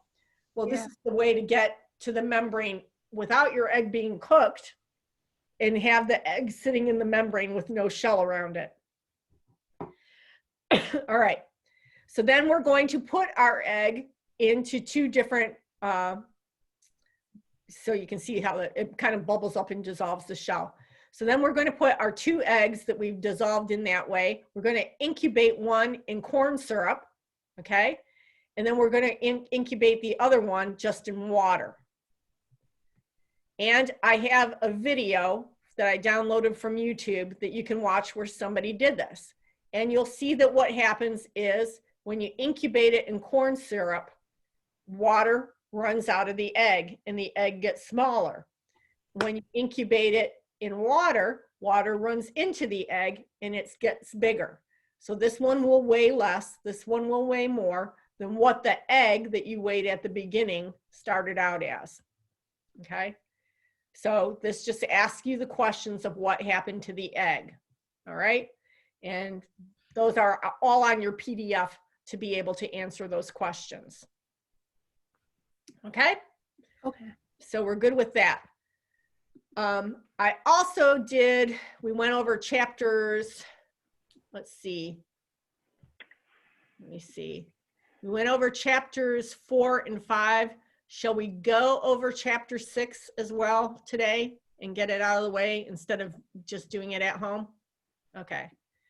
All right. So we'll go through it. It shouldn't take that long, especially since it's all concerned about membrane transport anyway. Okay. And then you guys will feel a lot more ready for this test. I might end the test then at chapter 6 and we'll put chapter 7 elsewhere. Okay. Okay. Slideshow. Start. All right.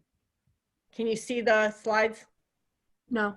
No? Okay. No. Go back. I never know when it's knocked me out, so. Okay, now we can see them. Yeah. Okay, slideshow. Different start. Okay, so chapter 6, cell function. So here we're going to discuss, again, all of our processes of diffusion and dialysis, so you can see why I moved this membrane transport lab in here over skin and tissues. And so we're going to go through all these transport processes, and then we're going to talk a little bit about enzymes and end with the lovely process of cellular respiration, which we're not going to focus on highly, okay? We can focus more on that next semester when you get into digestion and nutrition. Okay, so the movement of substances through cell membranes. We have diffusion that we just talked about, which is an example of a passive transport process. And passive transport processes are passive because they don't require energy. So our molecules tend to move down a concentration gradient. And you see that here with time. You throw a lump of sugar in a beaker of water, And like I said, everything moves toward chaos or entropy, where that nice organized lump of sugar is going to disperse out and try to move all of each molecule as far away as possible from the molecule next to it. All right, so when we're diffusing through a membrane, if we have a 10% solution of sugar and a 20% solution of the sugar solution, if our membrane is permeable to the solute, the sugar, we're going to look at the purple arrows, okay? So the solute's going to want to move through from the high area of solute to the low area of solute, right? You're not really going to have these wanting to move over here. But because of homeostasis, a little bit's going to go this way and a lot's going to go this way, right? Now, if our membrane is not permeable to the solutes, but it's permeable to water, we have a highly concentrated solution over here, what's going to happen is the water is going to try to move over to this side, right? Because we can't get our solutes through, and the only way we're going to equilibrate or move this around to make it a 10% solution is to bring water from this side over here. If we have a 15% solution on both sides, you know, there's no inclination really for it to have any net movement at all. All right. So simple diffusion, molecules will move across our lipid bilayer, our membrane of our cell, and they're going to move freely, then we call it permeable. If we move it selectively, it will be selectively permeable.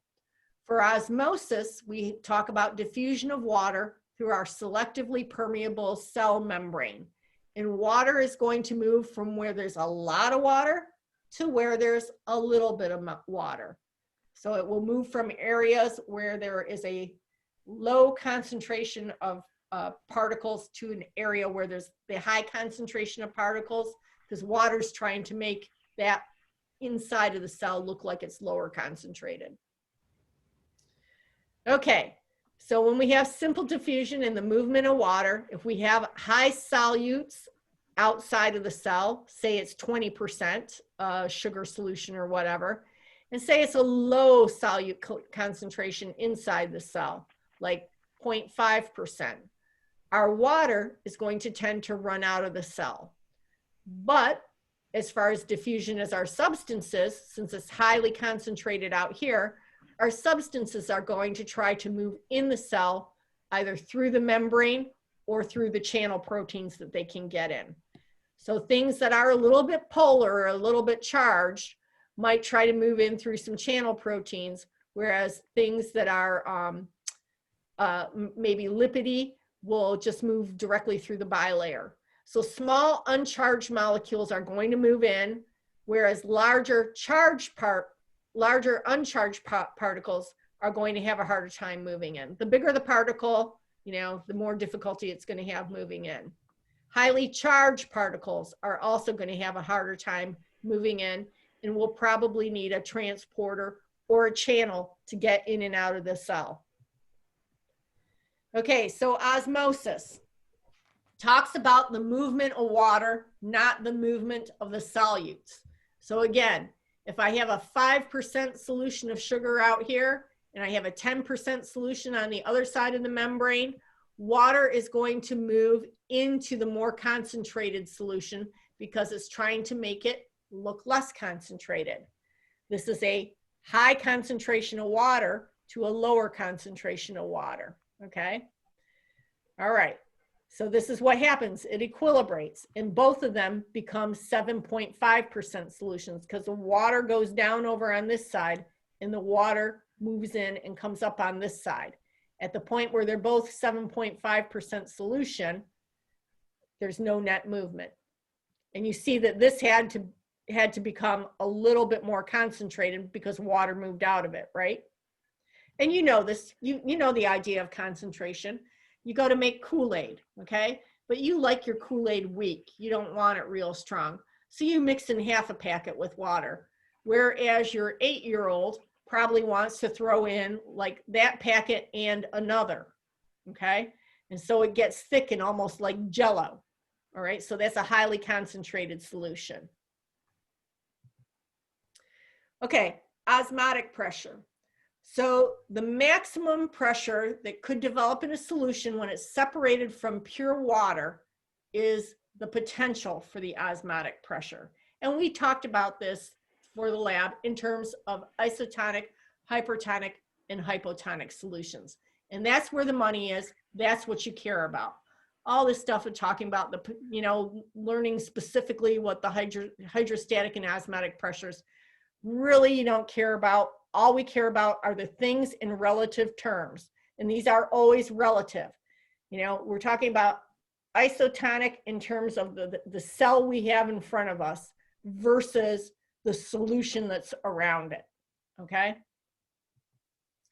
And again, the same thing as our experiment. In a hypotonic solution, the water is going to rush in from the outside and try to equilibrate the inside of the cell, and they're going to fluff up and they might actually rupture. Isotonic solution, there's no net movement of water. And in a hypertonic solution, you have so much concentrated sugar or salt or something out here that the water is going to rush out of the cell, and the cell itself shrivels up, crenates, forms all these spiky little areas of deficient cytosol. Okay, so facilitated diffusion or passive mediated transport. This is known by a couple of different names, but it's facilitated diffusion. And I like passive mediated transport because it reminds you that it is still passive, okay? So passive, we're not using energy. We're not moving against a concentration gradient, okay?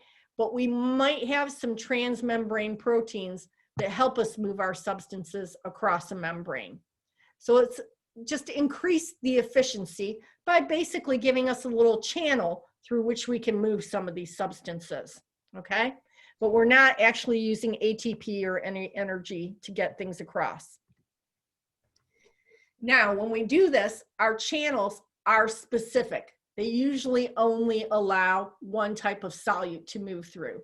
So if we have a channel, a transporter to move glucose into a cell, it's not going to move sodium ions, okay? It's going to be specific to move glucose in it.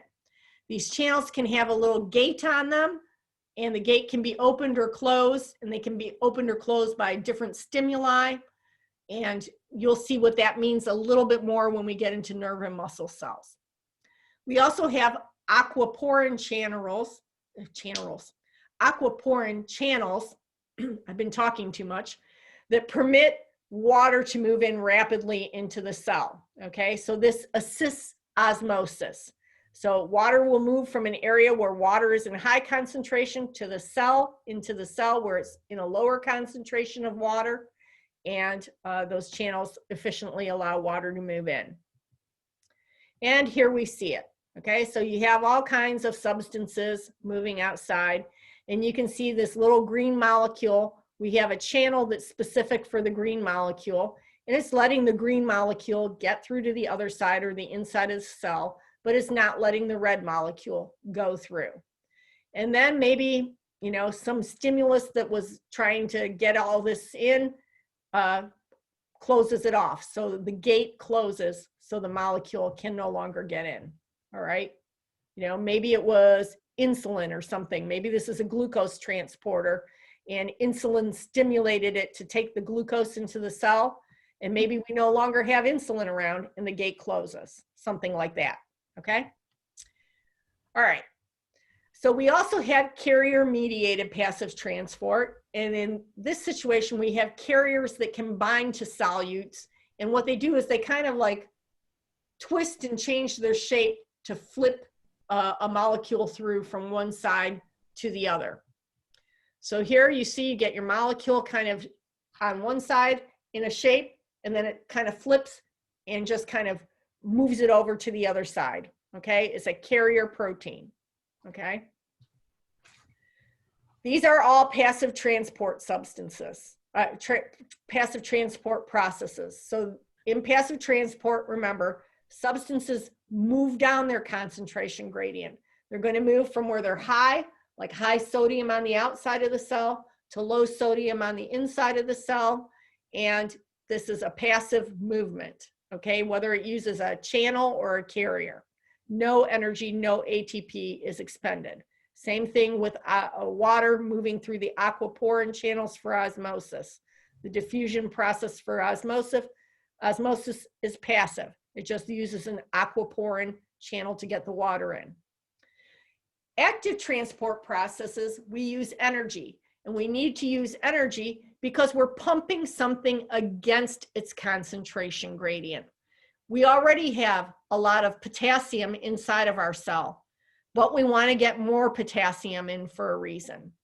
And so this is going to be one of the most important pumps you ever have to learn. It's called the sodium potassium pump, or the sodium potassium ATPase, okay?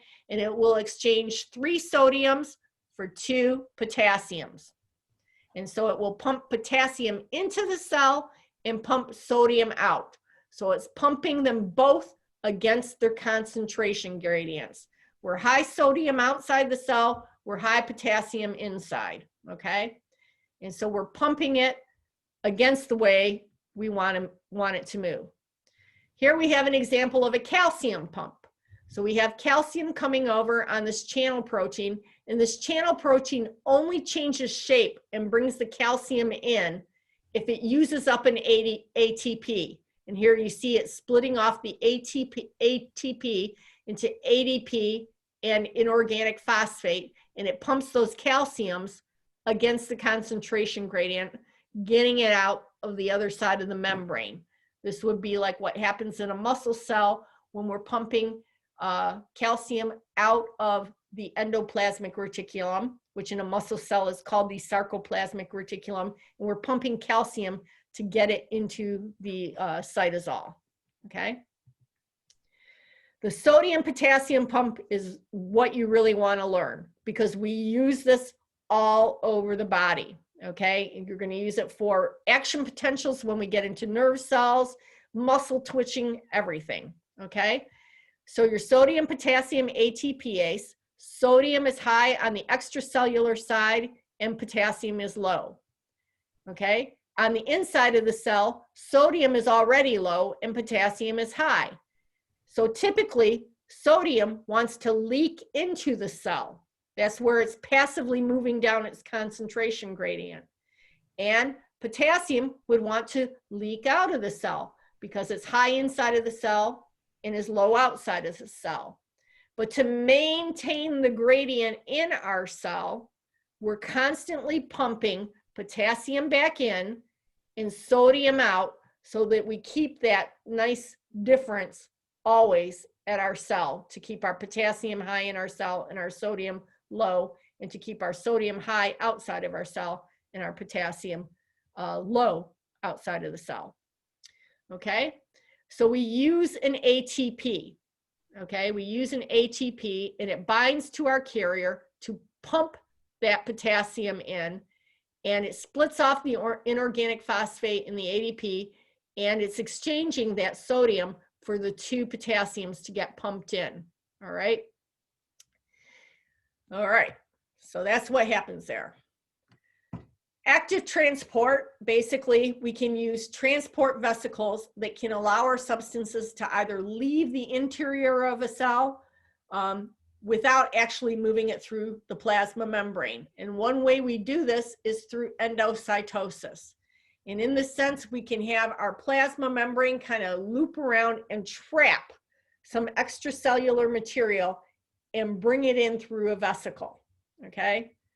So in this sense, for endocytosis, you can see the cell kind of pinches around whatever particle it wants, and it'll pinch off a vesicle and keep this, it looks almost, you know, like a jelly bean here, engulfed in this vesicle. And then this vesicle will get fused with lysosomes that will help digest whatever we need in that vesicle. And it gets digested down to whatever substance needs to be used.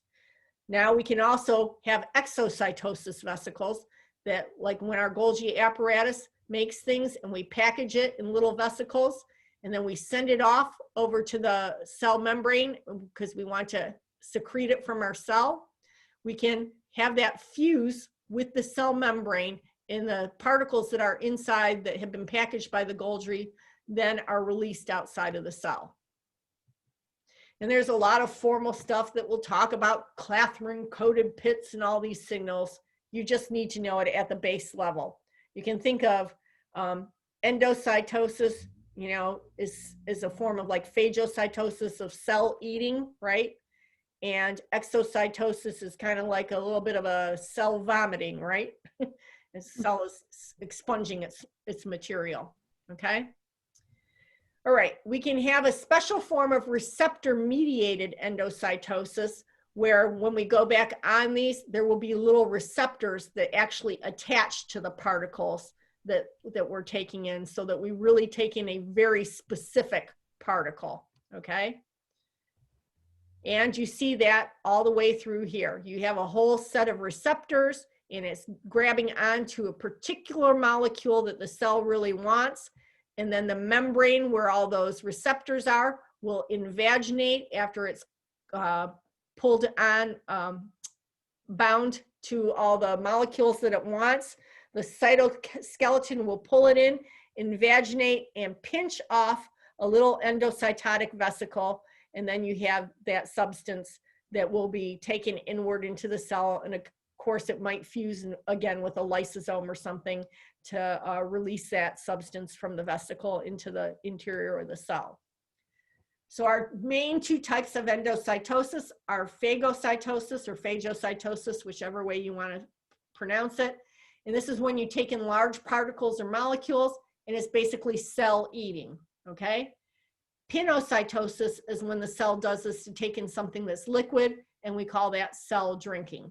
But they're both forms of endocytosis. Exocytosis is like we went over with the Golgi, and we enclose things in a vesicle, and we want to secrete it or export it from the cell. So you can kind of think of that, I suppose, as, like I said, cell vomiting or something, getting it back out since we're using our digestive system. The role of these active transport processes is that they need to use energy to do all this at the membrane. So they have pumps, and they split ATP off. ATP becomes ADP, in inorganic phosphate. Sometimes that inorganic phosphate will phosphorylate an enzyme or something that's involved in this. It gets very tricky, but you just need to know that sometimes the process is active, and that's when it's requiring energy to get this business done, okay? Now, we have a lot of enzymes in our cells, and you probably learned in Bio 155 that enzymes reduce the activation energy, or the energy hill that a reaction has to climb in order to make a reaction go forward. Enzymes don't make a reaction that wouldn't go forward happen. It just makes it happen more readily and more efficiently, okay? And the enzymes themselves are not consumed or changed in the reaction. They're a catalyst. They just help it occur. So we talk a lot about activation energy, which is the amount of energy it takes to make a reaction get started, okay? And our enzymes are the catalysts that are proteins that are made by our cells, and they will be used to speed up a reaction. So we'll go over this now in a graph that you're probably familiar with from Bio 155. So our reactants, or our substrates, okay, start out at a certain energy level. And it takes some energy, and they have to climb over this hill in order to create the products, all right? And it can be difficult for that reaction to get over that hill. But an enzyme does things like, maybe it holds the reactants a lot closer to each other so that a reaction is more likely to take place. And it doesn't require as much energy for them to react with each other. So it just reduces the amount of energy, makes it more likely to happen. And then this would be what we call an exothermic reaction, where our reactants started out at a high energy level and they ended up at a lower energy level, so a lot of energy was released. These tend to be spontaneous reactions. So I always used to tell my students in Bio 155 that our chemical reactions are like Sisyphus, who was the Greek god who's always trying to roll that stone up a hill. And as soon as he's getting up that hill, the stone starts rolling back on him and he never quite makes it over the hill, right? So when we use in our common speaking language and we say something is a Sisyphean task, like anatomy and physiology might seem like a Sisyphean task right now, it seems like that really hard thing that we're never going to quite accomplish. That as soon as we think we're doing something, that rock rolls right back down on us, right? All right, well, our enzymes are like bulldozers, okay? Our enzymes plow down that energy hill to make Sisyphus able to get that boulder over where he needs to get the boulder. So you can think of it like this if it helps you. So we have our reactants starting out at one level. They have a high energy hill to climb. That's a Sisyphean task. But when we bring in an enzyme, it plows down that hill so that those reactants can get over here and become stable products. All right, that's all it does. Okay, so like I said, the enzymes probably will hold our two reactants close to each other. That makes it more likely for the reaction to take place. And this is why we talk so much about an active site on an enzyme. It's where a reactant, which in the case of an enzyme, we call the reactants the substrate that it's going to act on. We talk about the lock and key model.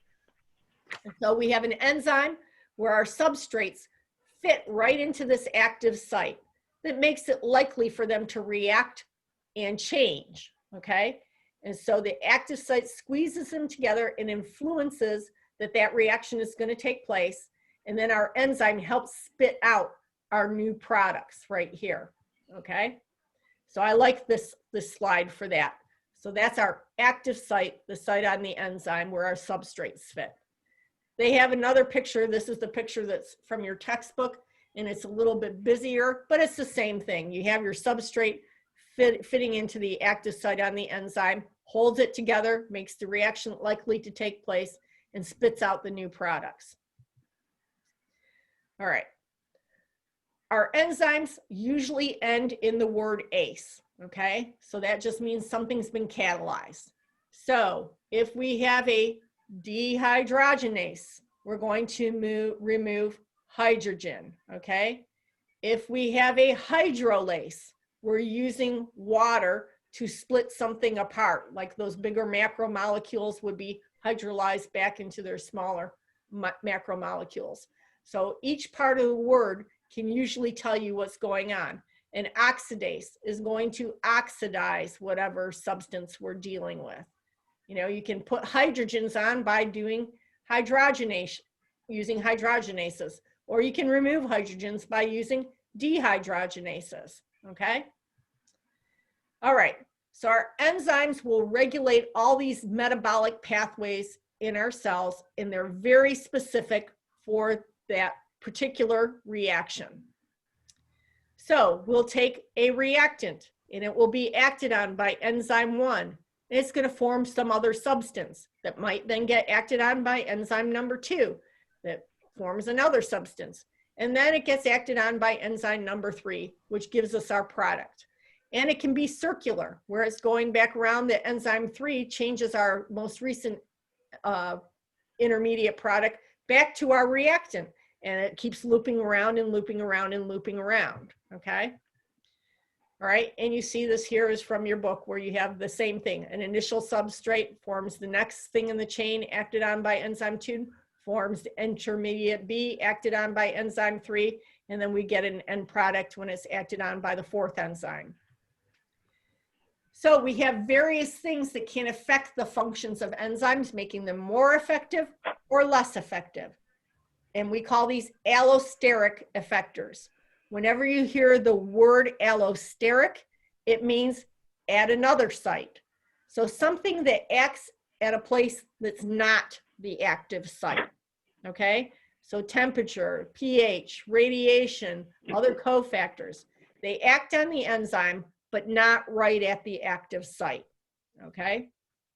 So when we talk about allosteric effects, okay, we have our active site here with our substrate in it, and then we have some allosteric thing. It could be like another molecule. It could be H+, So it might be pH, right? And that could cause, raising the pH could cause inhibition of our active site because it kind of knocks in and kind of kicks our substrate out of the active site, okay? Maybe it makes our active site distorted in that way, so it doesn't quite fit in, but it's acting at a different part.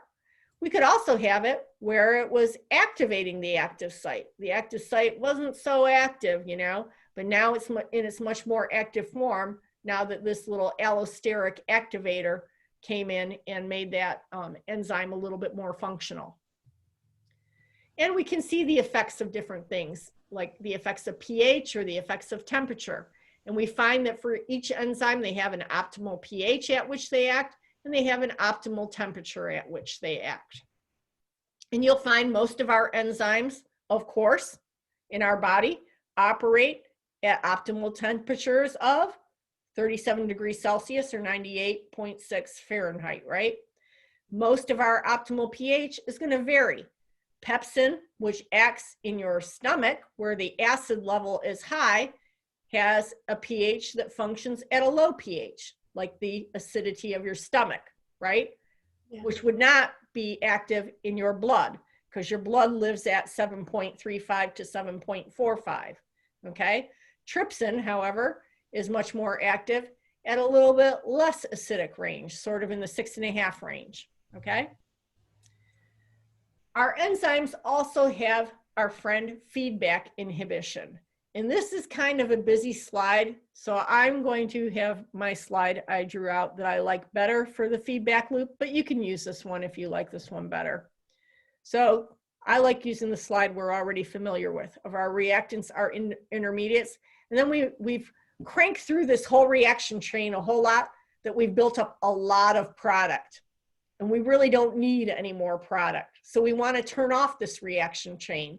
Well, pretty often our product will fit back in as an allosteric regulator of the first enzyme in the chain. And it will be the thing that turns off enzyme 1. Maybe it causes that distortion of the active site so that we can kind of turn off this whole chain of enzymes right here. And that's feedback inhibition. This would be a negative feedback inhibition. And you see the same thing over here, just in the circular one, where I have the product feeding back on enzyme 3 over here, so that we're not converting it back into more reactant. We want to slow down this whole loop, okay? All right, so our general functions of enzymes. Most enzymes catalyze a chemical reaction in both directions. All right. Depends on the condition, which direction they catalyze it in. Okay. Enzymes that are continually being destroyed are also continually being replaced. These, you know, they're proteins made by our cells. So if we start using up our enzymes somehow, our enzymes will synthesize some more, right? We tend to first synthesize them as inactive proenzymes, and then something happens to convert them into enzymes that are active. Charity, do you have a question? No, I'm sorry. Oh, okay. All right. Okay. Now let's just talk a little bit overall, because we're starting to get into metabolism, which you will spend much, much more time on next semester. But just to remind ourselves, metabolism at large is divided into 2 specific segments: anabolism and catabolism. Anabolism is all of our synthesis reactions, building things up, okay? So when people abuse anabolic steroids, they're using steroids to build up their muscles. They're cranking out, trying to increase protein synthesis specifically for making muscle cells, okay? So anabolism is usually we're putting energy in, so they're endothermic reactions. They require ATP for us to take simple molecules and build them into complex biomolecules or macromolecules. Catabolism is the opposite. Catabolism, we're decomposing complex molecules, usually breaking them down into simpler ones, and we release a lot of energy.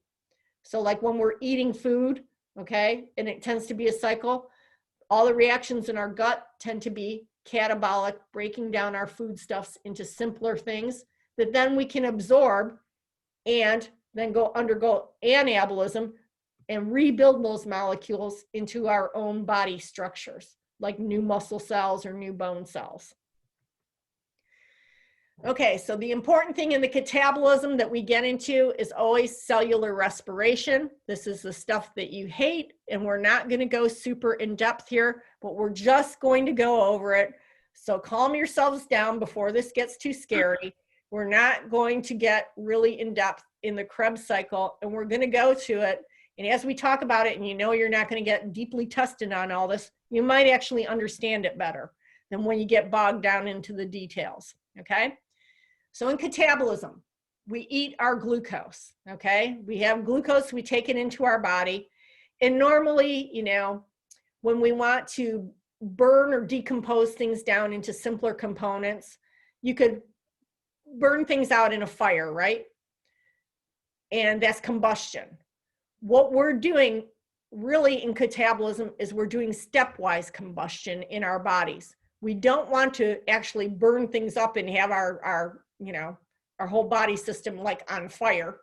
So we extract energy in little itty bitty pockets. And so that's why we're always talking about this stepwise teeny tiny breakdown of glucose from 6 carbons to 3 carbons to 2 carbons to 1 carbon, extracting off all the protons and electrons and putting them in the electron transport chain and making them into ATP, which is energy our body can use. All right, so we have 3 stages. We first have glycolysis, which is where we break down our 6 carbon glucose into 2 molecules of 3 carbons of pyruvate. Okay, then we're going to acetylate that. We attach an acetyl group onto our pyruvate and form a substance called acetyl-CoA, which enters into our tricarboxylic acid cycle or our Krebs cycle. And we're going to break that down further. And we're going to kind of shift that carbon backbone around to all sorts of different molecules. And people get obsessed about whether you're at oxaloacetate or succinate or whatever. The important thing in the Krebs cycle is not paying attention to the carbon backbones, it's paying attention to the coenzymes. So as you're extracting all this stuff off, you're taking your NADs, and they're NAD+, okay, this coenzyme, and we're reducing them. So we're taking energy off of that carbon backbone and we're storing it on those coenzymes in the forms of those hydrogens or protons attached to the coenzymes. We'll later shuttle all those coenzymes that we created or reduced from NAD to NADH, or the coenzyme FAD to FADH2, and we'll send all those over to our mitochondria, and then we'll re-extract off all of those protons and electrons with them and make ATP out of that in the mitochondria. And voila, we also recycled all of our coenzymes when we plucked all those hydrogens that we put on them. We plucked them off. So now we've regenerated our NAD+ that we can reuse in the next term of our Krebs cycle, okay? So that's all you're doing here. And we get obsessed about it. So our glycolysis is anaerobic. It doesn't require oxygen.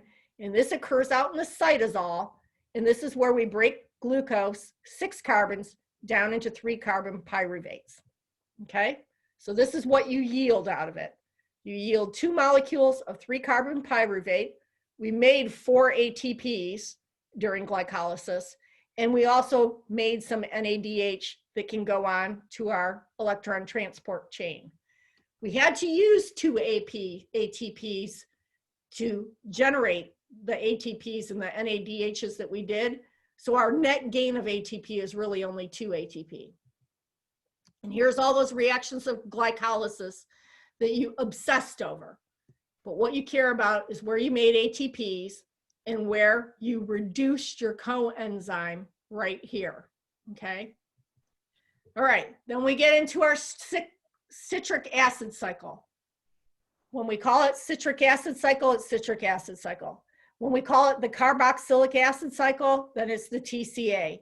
Or if you're really old, you can call it the Krebs cycle, where it was named after Krebs, the guy who invented all this, that we love him so dearly for doing this, okay? All right, so when oxygen is present, all right, we've had now made our pyruvate. If we have oxygen available, we're going to put that pyruvate into the citric acid cycle, and we're going to convert it further. I need some water. Do you know how much I do not want to talk on Sunday after talking this much today? All right. Tomorrow will be Netflix day. All right. If anybody has any recommendations. Okay, so at the end of your citric acid cycle, you've taken your 2 3-carbon pyruvates, and what we've done is we've basically burst it all apart. We've combusted it just in a stepwise fashion, not where we burnt it out like on a grill, but instead we've slowly combusted it and trapped the energy of combustion, and instead we're releasing 6 carbon dioxides and 6 waters. And we've made a whole bunch of our reduced coenzymes during the citric acid cycle as we turn around it. So we've made 6 NADHs, and we've made 2 FADH2s, and we've made 2 ATPs, okay? And our ultimate goal is making ATPs. So now that we've gone through glycolysis and gotten through the citric acid cycle, we've still only netted 4 ATPs. So what's all the fuss, since we're trying to make ATPs, is still these reduced coenzymes, okay? NADH and FADH2. And that's where we enter as we get out of this. You can see you had your pyruvate, you come in here, you're making NADHs, you're blasting off some carbon dioxide that will blow off out of our lungs as waste product. You made a couple of ATPs here. You've also reduced some other coenzymes. That's what you're paying attention to. Everybody gets obsessed about all this fumaric acid and malic acid and all that stuff. Don't worry about it. Okay, so now that we have all those reduced coenzymes, we shuttle all that over to our mitochondria, where all those reduced coenzymes enter the electron transport system. All of these hydrogens that we lobbed onto these coenzymes, we're going to extract it back off, and we're going to harness the energy from that. And that's what we use to make ATP.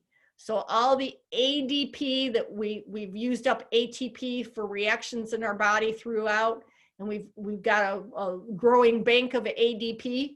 We're going to rephosphorylate it with all this enzyme energy generated from these coenzymes when we pluck off all these hydrogens, all their protons, and deliver these electrons to the inner membrane of the mitochondria. And again, you don't need to get bogged down in the detail, but as these high energy electrons get passed along the leaflet of the mitochondria, we're going to end up harnessing that energy to make ATP, and that's all you need to know, okay? Don't get super bogged down in it.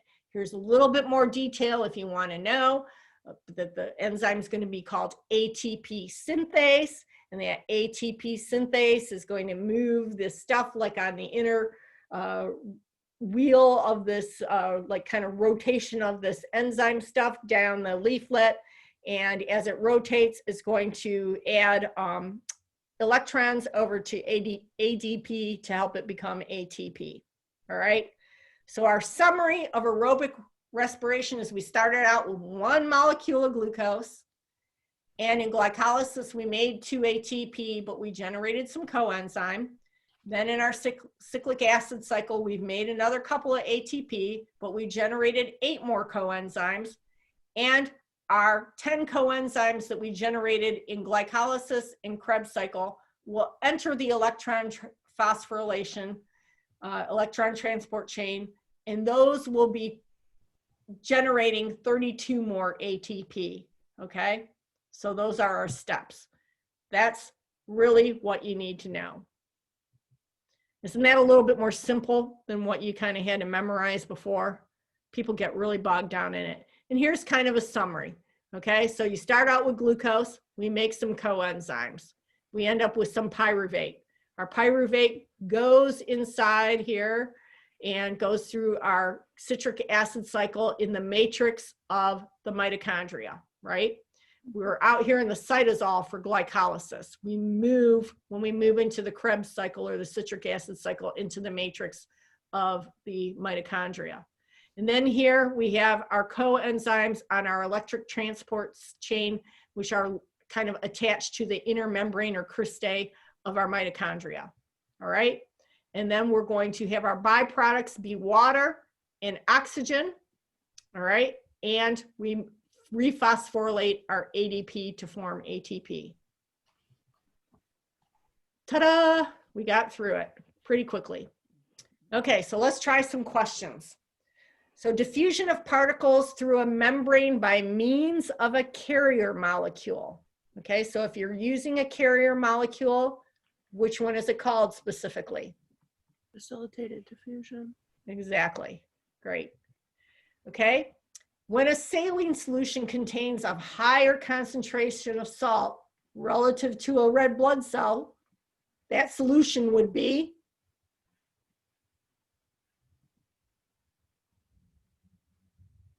Hypertonic. Hypertonic. exactly. Good. More concentrated. Okay, materials can be moved from a low concentration to high concentration. Okay, so it's moving against the gradient, right? That's against the gradient. Moving with the gradient, you move from high to low. So we're moving against a gradient, so it is which form? Active transport. Great, good job. Okay, who's cowboy fan? Give me your first name. I want to remember who you are. Somebody signed on as cowboy fan. Just answer that question. All right. A physical process by which water and solute move through the membrane when a hydrostatic pressure gradient exists across the membrane is, so we have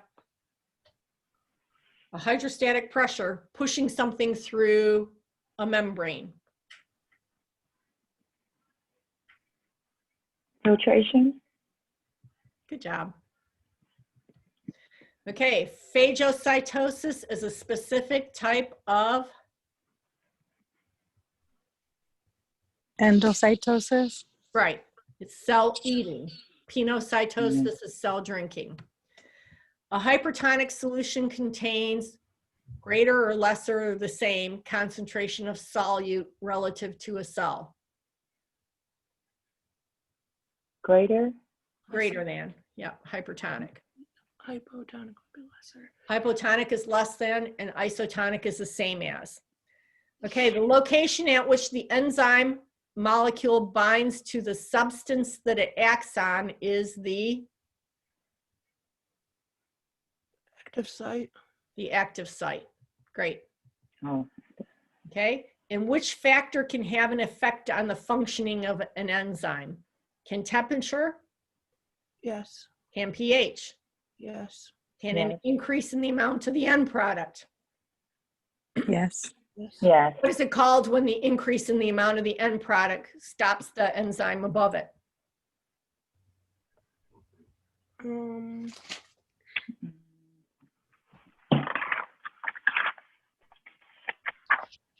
We just talked about this too. Yeah. And feedback, it's feedback inhibition. Feedback inhibition. Okay. Feedback. Yeah, it's a type of negative feedback. Okay.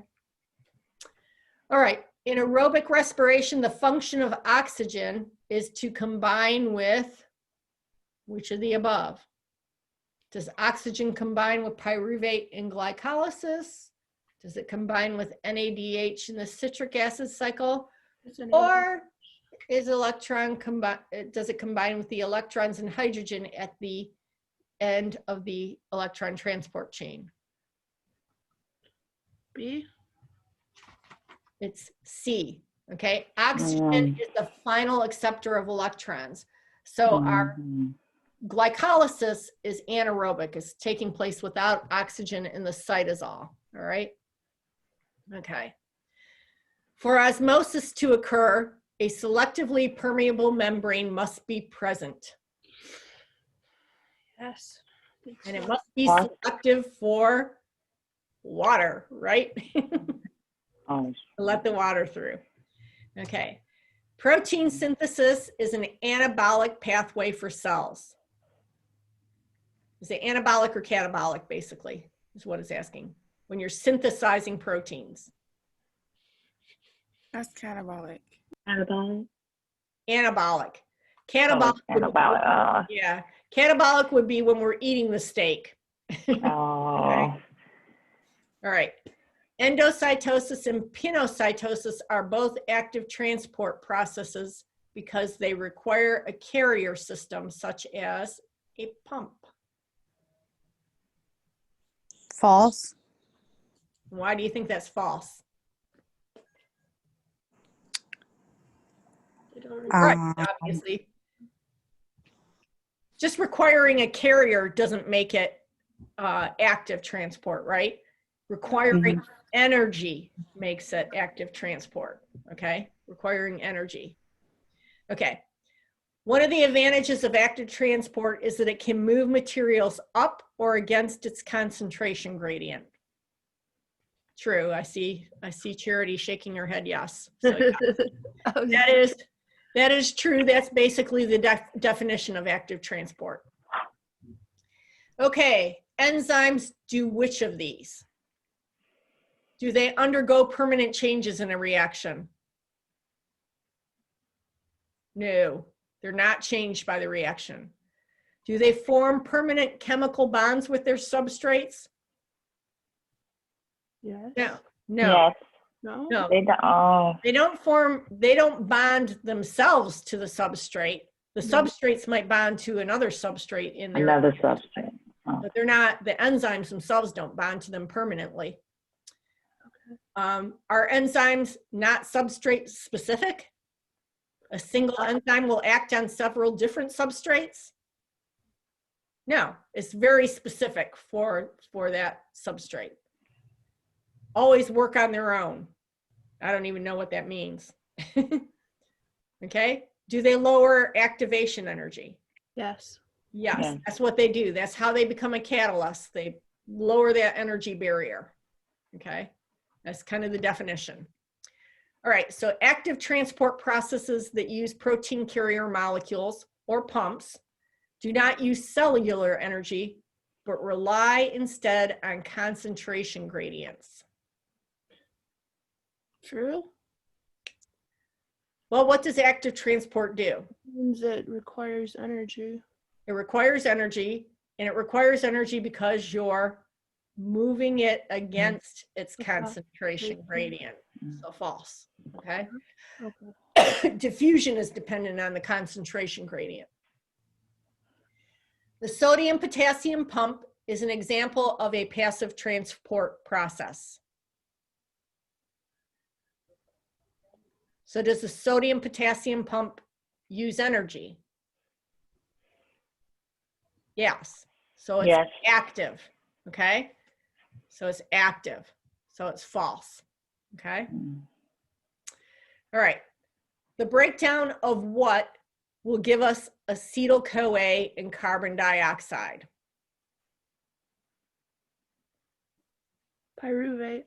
Exactly, pyruvate. Mm. So that's at the end of glycolysis. Pyruvate then goes through that whole Krebs cycle, and we release carbon dioxide as our waste product from it. All right. Allosteric effectors will activate or inactivate an enzyme by changing the shape of the active site.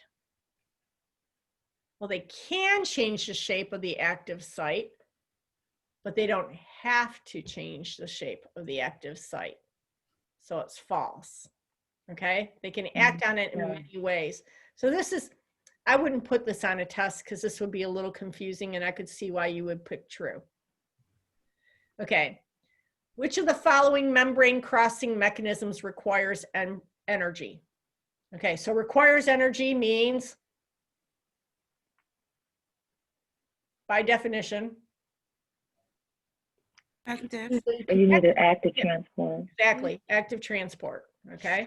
I'm gonna ask it in several different ways till we kind of really get it, right?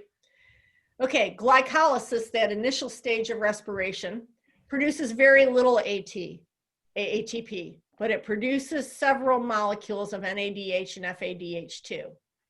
Okay. True. Now let's first, before we answer, several or a few? A I- few. It's few. It only produces a couple of these. So again, this is not like a really good question for a test, but it's good for us to go through to refine our thoughts, okay? So that initial stage of glycolysis only produces 4 ATP, of which you net 2, and it produces a couple of NADH, okay? The coenzymes NADH and FADH2 have their energy converted to ATP during the electron transport chain. True. True. Yes, we extract these hydrogens off of them and convert that into the energy for phosphorylating ADP to ATP. Yep.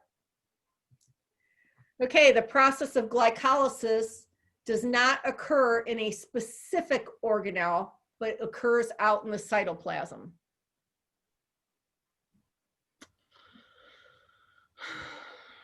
I know your brains are. Oh, It's true. that's false. No, Oh, it's it's true. glycolysis is in the cytoplasm and the rest of it's in the mitochondria. In the mitochondria. So Okay. it's because glycolysis is out in the cytoplasm, it's also the part that's anaerobic. All the rest of it is aerobic and utilizes oxygen taking place in the mitochondria. And I'm just asking these questions to kind of refine our thoughts. And I know you're all brain dead because this is a really long day. All right. What's the primary role of the citric acid cycle in the production of ATP? The whole primary role. What are we trying to do there? Are we trying to break down glucose? We kind of really do that. We start that in glycolysis, right? Okay. Are we creating a hydrogen gradient? You don't do that here. You do that in the electron transport chain. Are we actually phosphorylating ADP to ATP? Yes. Well, we do it like one time, but it's not the primary function. What we're basically doing in our citric acid cycle is this. We're transferring the electrons from all those substrates that are cranking around there, and we're putting them over onto our coenzymes, the NADH and the FADH2. So we're generating reduced coenzymes. That's the function of the citric acid cycle, okay? Trying to refine your thoughts here about it, because I know so much that when you guys took Bio 155 and you were slogging through and you were obsessed in all the details of that, what happens is that students always forget the big picture. And sometimes the teachers are really bad in that they get you bogged down in all the minutia of those cranks around it, that you forget the whole point is making, in glycolysis, we make a couple of coenzymes. In the Krebs cycle, we reduce further coenzymes. And when we get to the electron transport chain, we're taking all those coenzymes and we're extracting the hydrogens and electrons off of them so that we can phosphorylate ADP to ATP. And that's really the sum total of that whole cellular respiration. But we spend so much time on all those dang reactions that everybody forgets it. And you lose sight of those coenzymes. And the coenzymes are like alphabet soup. And so it's like, oh, FAD, NAD plus, oh, plus and minus and two and two H's and all. And it's like, and you just say, oh, screw it. I'm not going to bother learning it. And I'll get those questions wrong. Well, you don't really have to get those wrong. You just got to remember what the whole point of the thing is. Okay. And that's what people fail to teach you. So here we're going to teach you the big points. All right. Okay. So you got a lab to get through. I'm going to start working on making a problem-based learning So even though all this seems big and overwhelming in a lot of chemistry, you'll be able to solve those problems at home. You'll be able to work with each other. You guys can get on Zoom between yourselves and figure out, how to work these problems out as soon as I assign them, because you'll probably have a lot of them. You probably have like 75 or 80 problems to solve for the problem-based learning, but it'll force you to go through all this material. You can solve it together. If you even want to turn in a paper and say, okay, Charity, DeSambra, and Airly worked on this together and you're all happy with getting the same grade and you want to turn in one paper together, I'm cool with that too on problem-based learning, if that's how you want to do it.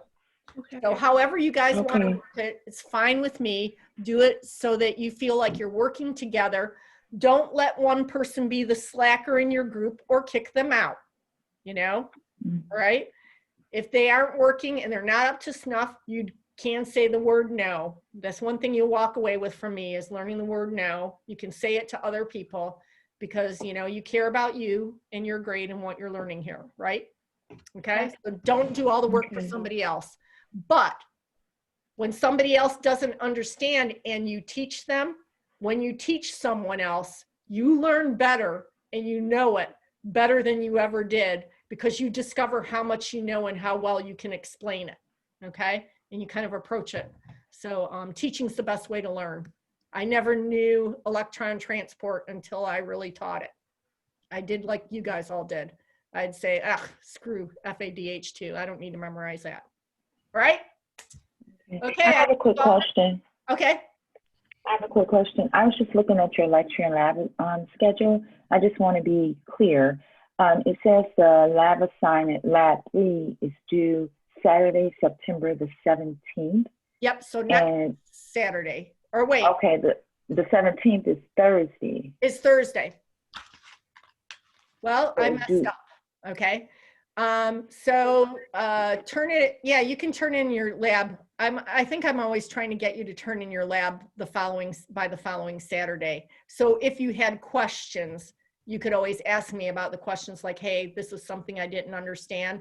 And then I wanted you to be able to turn in the lab by like lab 1 today. If you had questions about it, you could ask me right now, and then you could refine your lab and turn it in by like 8 o'clock tonight. Okay, so I'm always a little bit flexible on due dates because Okay. I know we're meeting online, and if you have questions and it's easier to address it over Zoom, it's easier to do it this way. So we can Okay. also always meet during Zoom during the week too, if you want. okay. And so does that mean like the problem-based learning, because it says that's due Sunday the 20th. I changed it when I refined the syllabus to change it to be due the following, I think, Monday, because I'm going to post all the problems for it by tomorrow sometime. Okay, well, I need to just reprint it out. I got this one Yeah. printed out. I must then print out the refined one. Okay. I might have to refine Thank you. it again if I screwed up on the due dates for the lab. So Okay. hopefully I didn't. The problem would be due Monday the 21st. The problem-based learning will be, due Monday the 21st, so after our next meeting. So if you have questions about it, you have the opportunity to still ask me next Saturday. Okay. Okay? Okay. All right. Try at it. Try doing lab number 2, and I'll start grading all the lab number 1s. Okay, sounds good. All right. Okay. Bye, everyone. Thank you. Bye. Okay. Question? Did somebody else have a question? Yeah, about like No, the so log. I did not receive the login. I don't know why. You didn't receive what? The login, when you say like we go for break and come back. Oh, I Yeah. sent it out an email and I posted it on Blackboard. Are we not sending to your correct email? No, I did not receive it. I had like to get in until like 12:43. After like I had to mail someone to send it to me. Oh, well, I recorded this whole class. So as soon as I get off of being online, I will upload the whole class and you can go back and rewind over the parts that you might have missed. Okay, then about like the lab exam, the lab test to give us? What time is it due today? It's due today about 8 o'clock at night, but if you want to take until tomorrow to do it, I'm fine with that. Okay, thank you. Yep. Okay. Thank you. Yep. All right. See you all next week. Have a Have a good have a week. good day. Thanks. Okay. Bye, y'all. Bye-bye. Bye-bye.